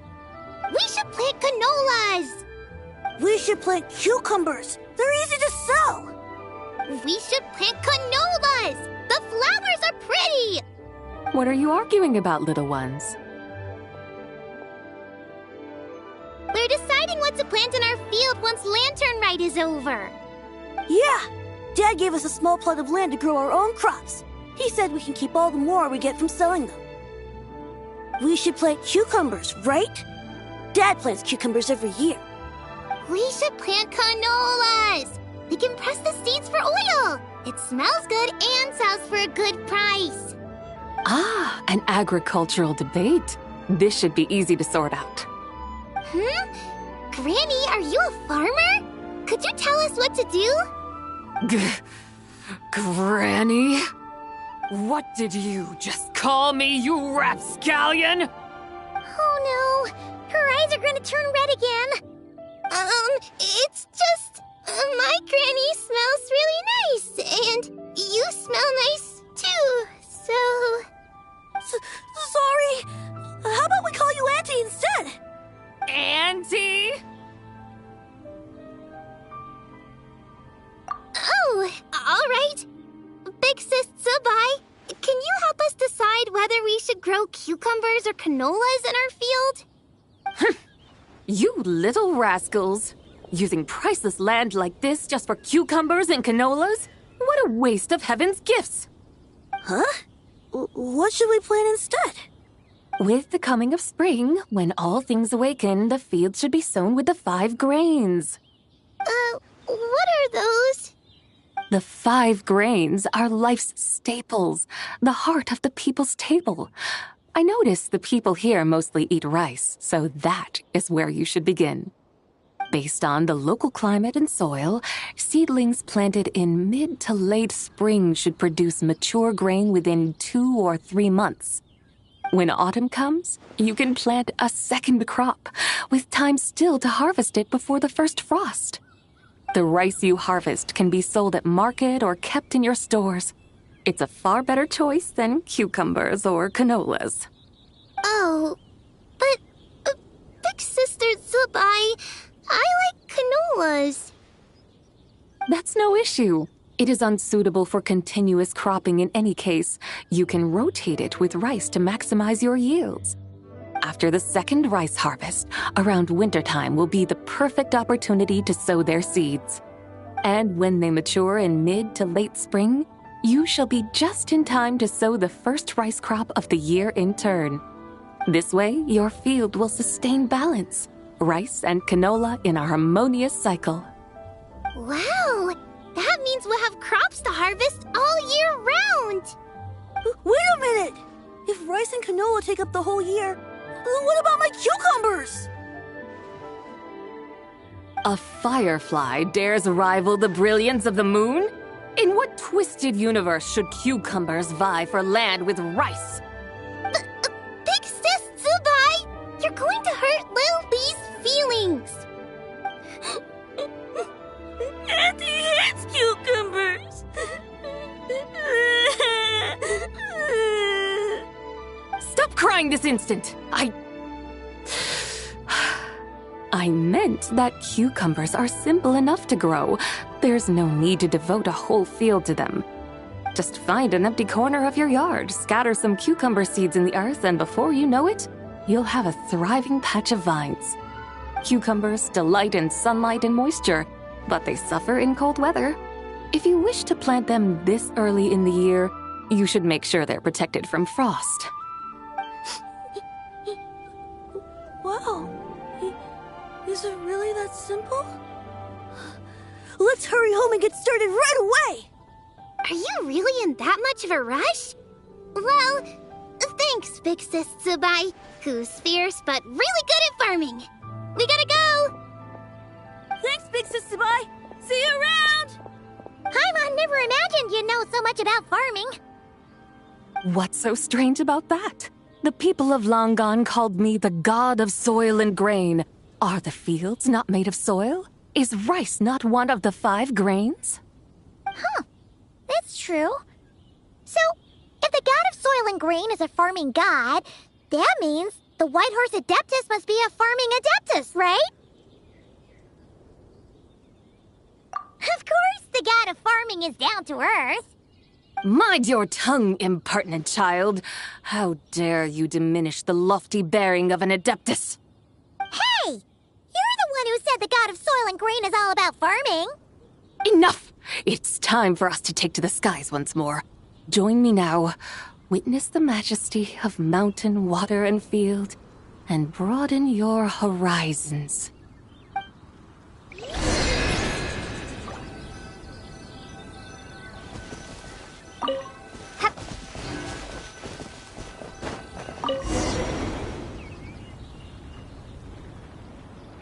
Wow!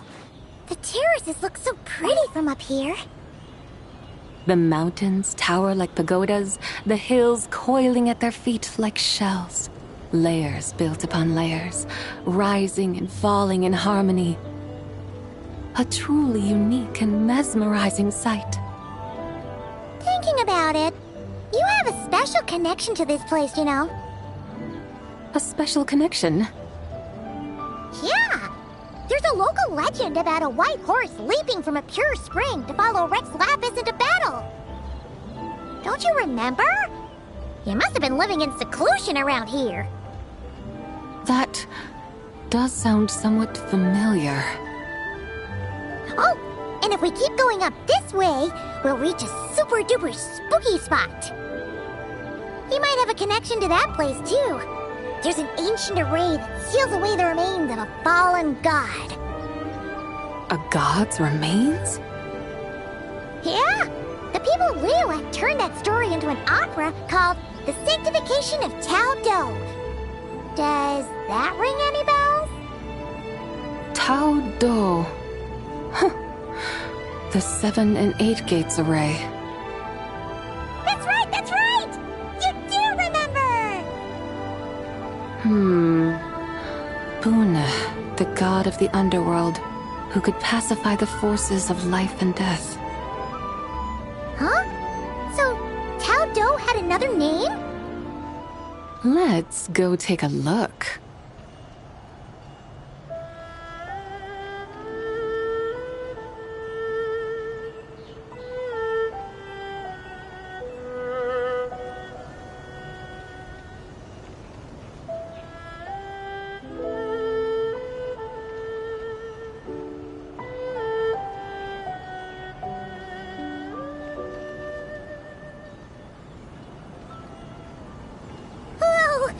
We've arrived at Wulwang Hill. The atmosphere just turned spooky. I can't help but feel there's something strange about this friend you haven't seen in ages. Huh?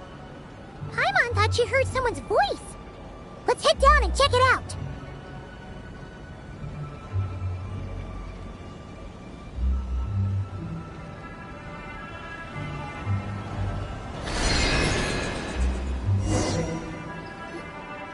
I can't help but feel there's something strange about this friend you haven't seen in ages. Strange? Whatever do you mean? Her strangeness defies description. This Miss Zabai is a full-blown enigma, don't you think? I'm afraid I have no idea what you're talking about. Aren't you worried about sending her all the way to Yilong Wharf on her own to buy tea? What if she gets lost? Where there are people, there are paths. Now I'm the one with no clue what you're saying. She can ask for directions. And then what? She will meet strangers in unfamiliar lands, build friendships, part ways. Hers will be a long journey indeed. The further the journey, the more footprints one leaves behind. The deeper those footprints, the harder it is for time to erase them. Ah, so you want her to make new friends? I see. But from what you say, it sounds as though she's not from Liyue.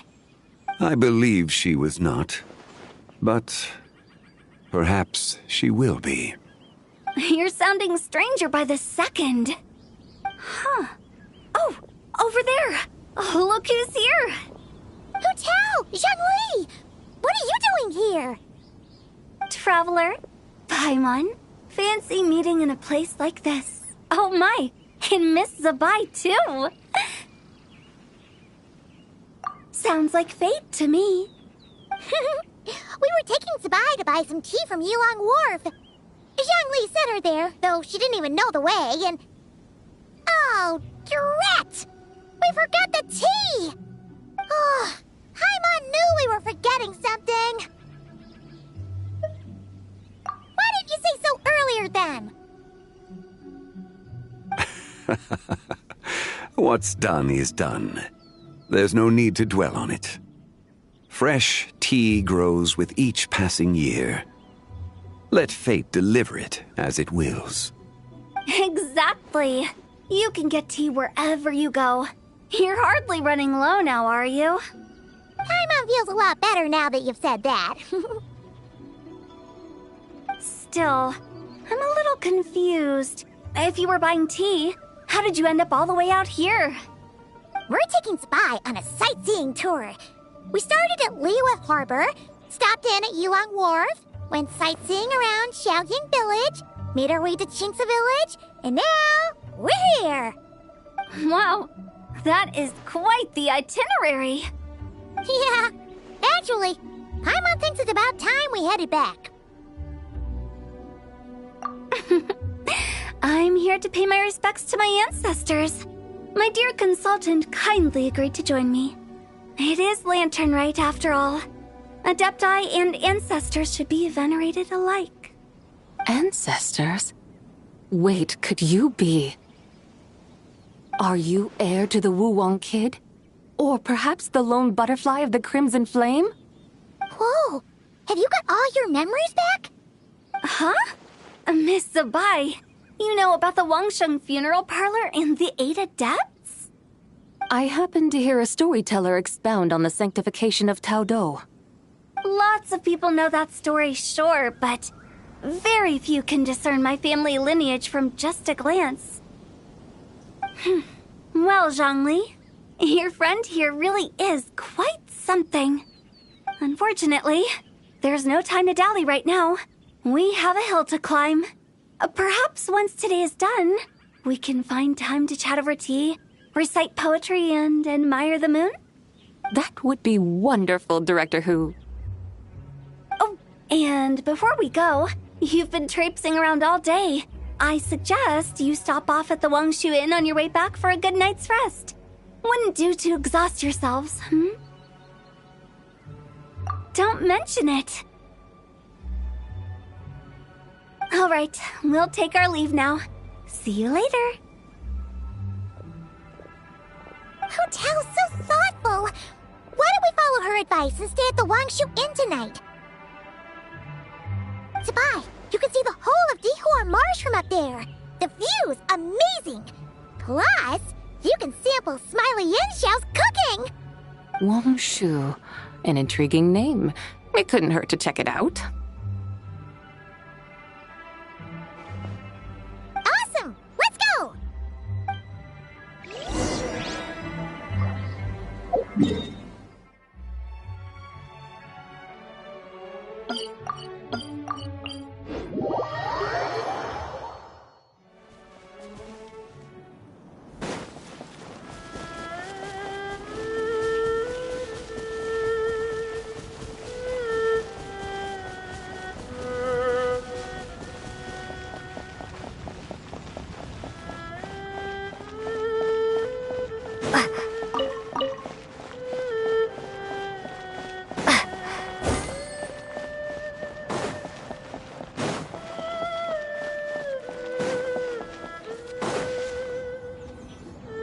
Is that towering structure Wangshu Inn? Sure is. We can take the lift up from over there. Always walking the path long trodden. Does retracing others' footsteps not tire you? Come on, get in. We'll fly to the top.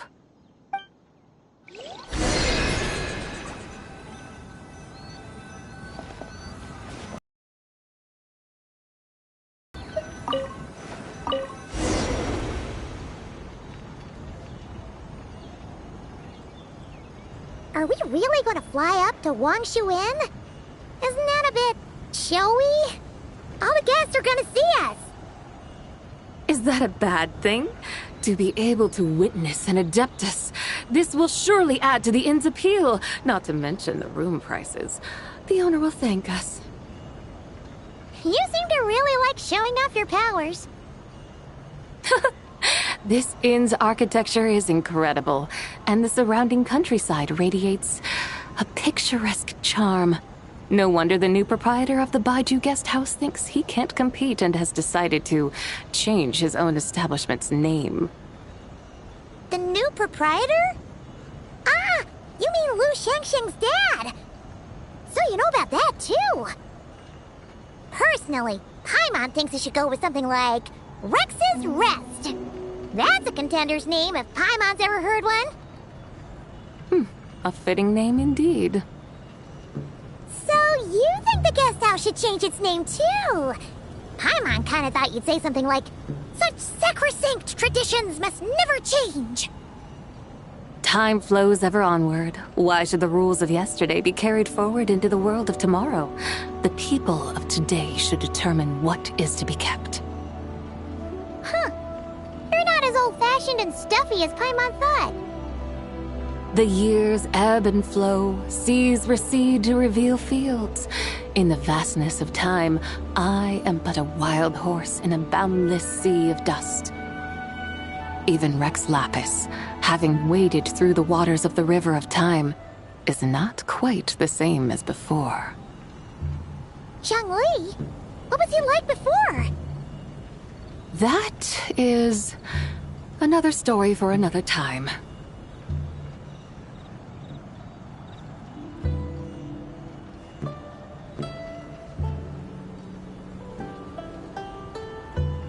We have arrived.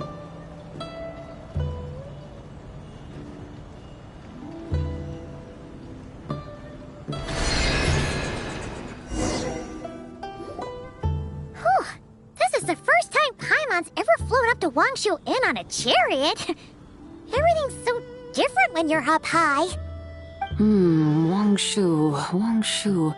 Like moon lanterns and Shao lanterns. Might it all be a coincidence? What's a coincidence? Do you not know what Wangshu means? Wangshu can refer to the moon, but its original meaning is actually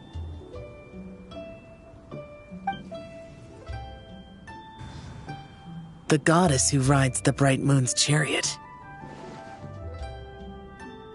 And you must be the conqueror of demons. Xiao! Paimon was wondering if we'd disturbed you by flying down from the sky. Not at all. I sensed an unusual presence long before you arrived, though I didn't expect it to be you in a flying chariot. Ah, a witness at last. I was starting to think we should fly a bit lower. It would be awfully dull if no one ends up marveling at my lofty bearing. No need. no need. This is already showy enough. I'm not one to do good from the shadows, as Rex Lapis is wont to do. Then you must be... Nay, I'm only cosplaying as the White Horse Adeptus, in truth. Cosplaying? What's that? Ugh, ignore her nonsense. She's a genuine article. The one and only, completely authentic White Horse Adeptus. It's just... Xiao, did Zhang Li say anything about her being a teensy bit... not quite right? Mental instability, perhaps? Did Zhang Li tell you that? No, this is my own speculation. Well, you pretty much hit the nail on the head. It's like her brain's filled with a bunch of slimes right now. All gloopy and messy. There's a hot-tempered pyro slime, a math-obsessed hydro slime, and a mischievous little animal slime. But don't tell her Paimon said that, or she'll come and tell us all off. You white-haired rascal! Do you think I can't hear you? Uh-oh! We're in for it now! White Horse Adeptus. You must be weary from your journey. Why not take a rest? Oh, yes, yes, yes! You must be hungry, right, Sabai? How about we get some food? The chef here is incredible!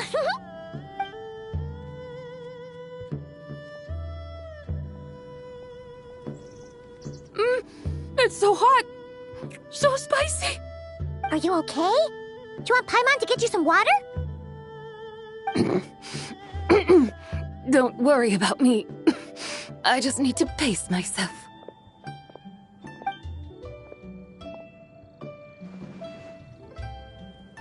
So, regarding your friend and her condition, does even the Lord of Geo have no solution? Zhangli said we should wait and she'll get better on her own. But who knows how long that's gonna take. Is that why her personalities change so easily? Paimon thinks that has something to do with her 3 deadly selves. Zhangli told us that the deadly selves are impure, affecting living things that get too close. The White Horse Adeptus's remnant spirit was attached to the deadly selves for a long time. It makes sense that her temperament and memories would have been influenced by them. But Paimon still doesn't really understand what the 3 deadly selves actually are. Paimon, as you do not practice self-cultivation, I cannot help you fully understand. But you can think of them simply as emotions and desires. The act of severing the 3 deadly selves is a means of exercising wicked desires and cultivating one's true self. I believe other nations have similar practices. In Sumeru, it is known as shattering Atmagraha. Oh, so it's about emotions, desires, and attachments, that sort of thing. It includes those. I wonder, does she still remember what happened in the past? Some of it, but right now, it's like she was suddenly awakened. Like she's still half dreaming. The half that's still dreaming might remember things, but the half that's awake doesn't quite get it. Conqueror of demons, are you looking to learn about Rex Lapis's past from me? You are an old friend of his, so please, call me by my name. But Conqueror of Demons sounds so much more imposing. In days of yore, he was the Lord of Geo, Heaven's Star. Huh? You said the same thing the day you came back, but what does it mean? I'm afraid I can't remember. Hey, did you really forget? Or are you just pretending so you don't have to tell? Why not ask Rex Lapis himself? Whether I've forgotten might be up for debate, but I am certain he remembers. He must have his reasons for not raising the past, and you likely have similar concerns. I shouldn't have asked. An answer that suits your style, General Olatis. Now that we're on the subject, though, I suddenly remembered something. Which is?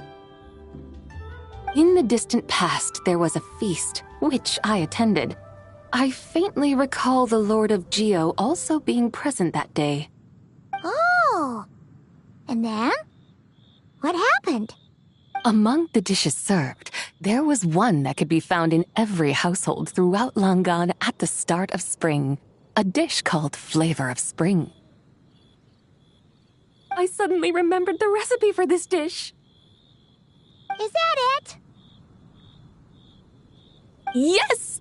Since it's Lanternlit here in Liyue, why don't I make some for you to try? That sounds good.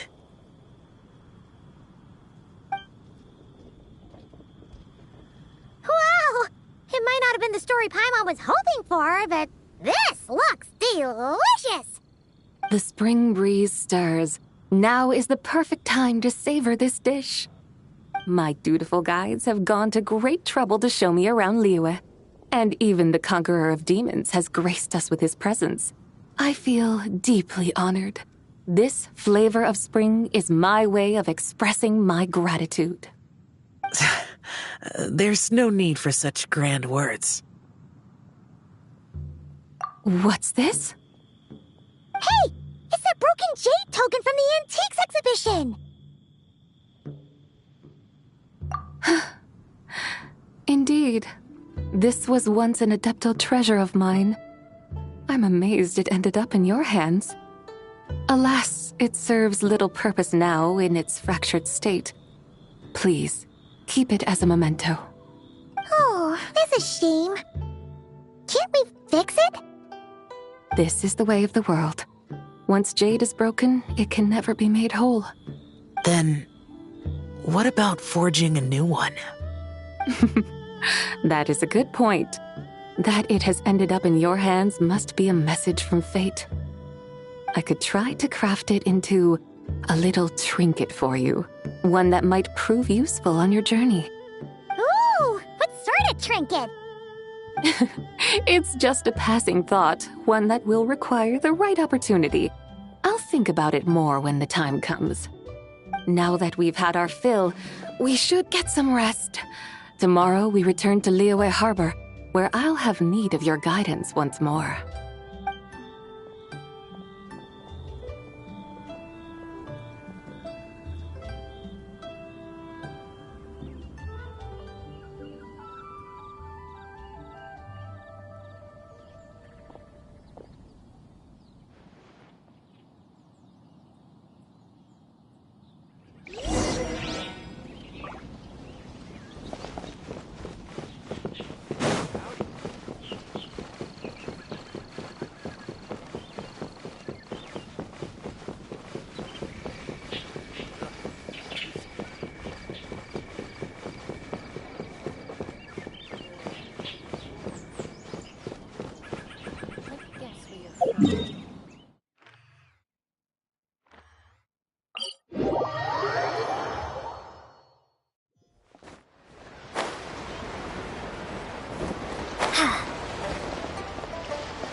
Chi-Chi, the lantern ride is almost over. Do you remember how to make a Shao lantern? Morning, split bamboo, traveler. Get silk, make Paimon. You've got it all mixed up again. They're here again. Yow! Looking good in that new outfit, huh? Hey, it's Paimon! Dr. Baiju gave this to me as a gift. How does it suit me? Thank you. Wow! What happened for Baiju to suddenly give you a brand new outfit, Yao Yao? Dr. Baiju is thanking Yao Yao for teaching me to make Shao lanterns. Chi-Chi and I were just playing together. Dr. Baiju's too kind. Oh, yeah, take a look at this. Dr. Baiju gave me these clothes, but it was Chi-Chi who wove this little basket. Wow, it's beautiful. When did you become so good with your hands, Chi-Chi? I learned to make Shao lanterns Thanks to Yao Yao, I also made a wish. What do I always say? The White Horse Adeptus answers prayers. Come, help this old man make an offering in thanks. Huh? Mr. Liu? What did you pray for? For my idiot son to finally come to his senses and not change Baiju Guest House's name, which he has. Huh? He's keeping the old name? Listen to this. My granddaughter planted a tea seedling in our village just a few days ago. She made a prayer to the White Horse Adeptus to help it grow. Overnight, her seedling flourished into a mature tea tree. Oh, that sure does sound like a miracle. Could the White Horse Adeptus really have helped it grow? Of course she did. Oh, White Horse Adeptus, how blessed is our family over whom you keep watch. Truly, this is an extraordinary miracle. You must record it in your family history without delay. Of course. Huh? Is that you, Miss Zibai? Indeed. I have a long-term booking at your guest house. Yes, I recall. Mr. Zhongli said to charge your expenses to the Wangsheng funeral parlor, if I remember correctly. That Zhongli. Always making trouble for poor Hu Tao. I noticed when you were here last that you bear a striking resemblance to the pictures of the White Horse Adeptus in my family history. You both have golden eyes. Perhaps fate has had a hand in our meeting. And a glad meeting it is, Miss Zabai. Now why don't I gift you some tea from my garden to celebrate this encounter? We grow Sunghua tea there, and it has quite the reputation throughout Yilong Wharf. I hope you will accept it. Oh! Sunghua, buy 10 boxes, get half off teas, back on the menu. Buy 10 boxes, get half off? Don't be silly. This is a gift. It's free. Woohoo! Nice! Thank you so much, Boss Liu. There's no need to thank me. You're a visitor from out of town, which makes you an honored guest. Make yourself at home. Lanternlit may have ended, but the streets are still bustling with activity. Make sure to take everything in, meet some new friends, and enjoy your time here. And that goes for you kids as well. Happy Lanternlit. Got it, Mr. Liu. Happy... Lanternlit. Yeah! Happy Lanternlit, everyone! Happy Lanternlit indeed.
Yes.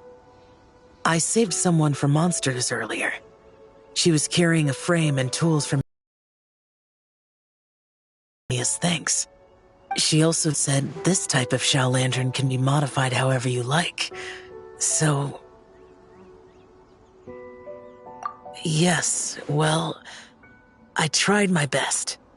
I suppose the next step is releasing the Xiao Lantern.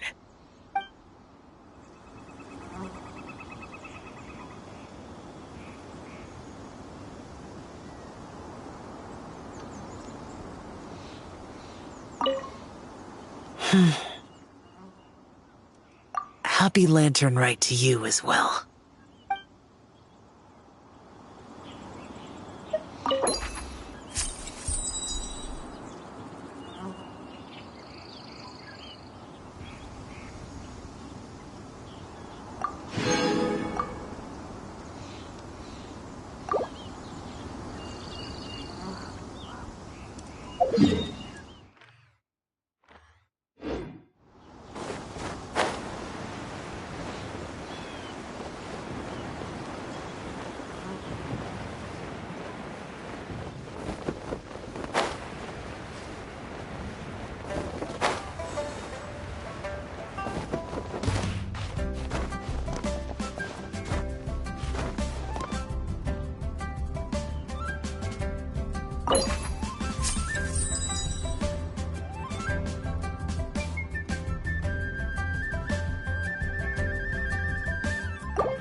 knew you wouldn't miss Lanternlit.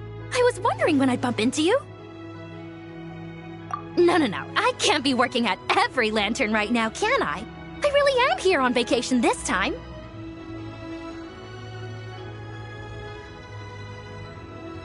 Yup. Miss Pingshi said she'd find a professional photographer to take a good portrait photo. Hey, wait a sec. Don't tell me...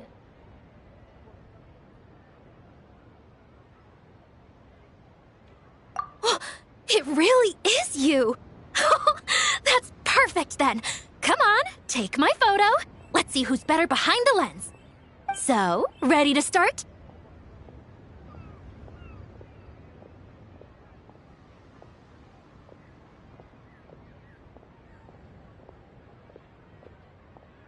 Alrighty!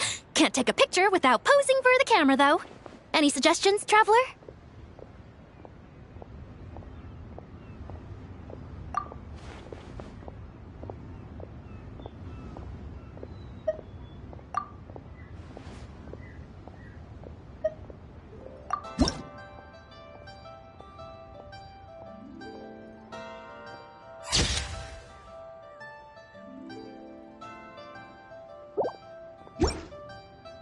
Done? Did you adjust the lens and check the lighting? Make sure the focal length was properly set? Let me check. Wow, you actually nailed everything! Oh, a shot like this is front page quality! Next interview, I'm definitely bringing you along. Imagine the amazing shots we could take together! And a very merry Lanternlit to you, too! Oh, hang on, that doesn't sound quite right. Whatever. Have lots of fun! Hip.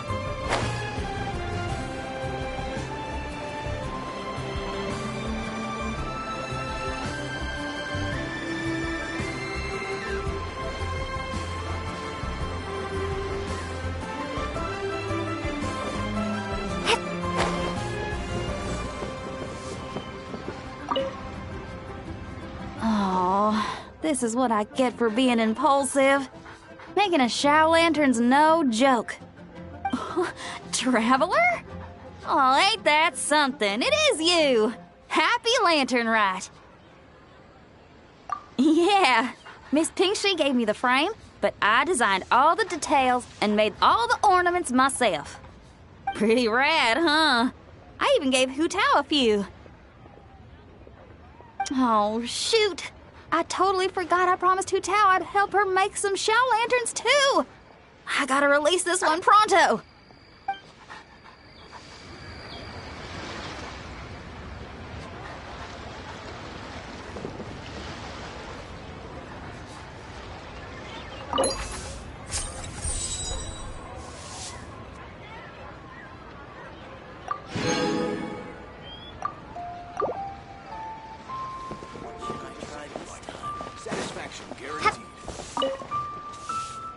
Liyue's got so much delicious food. What should I eat next? Oh, how about boiled fish? No, wait. I need to take a picture for everyone back at the tribe first. Traveler? Oh, wow. So you're the pro photographer that lady was talking about? That's fantastic! You're so talented. Of course you're good with a camera, too. Sure! I want to strike a cool pose. But what if it looks weird in the picture? Any advice?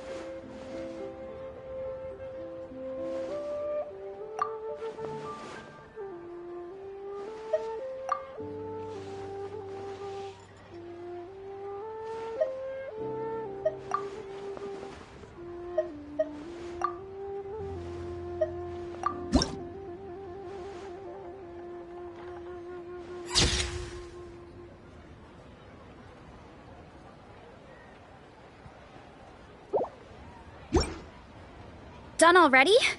Oh, let me see. Whoa, told you they'd be good! Now, would it be the best spot in the orchard to hang it? Thanks! Next up, some more delicious food. Starting with... boiled fish.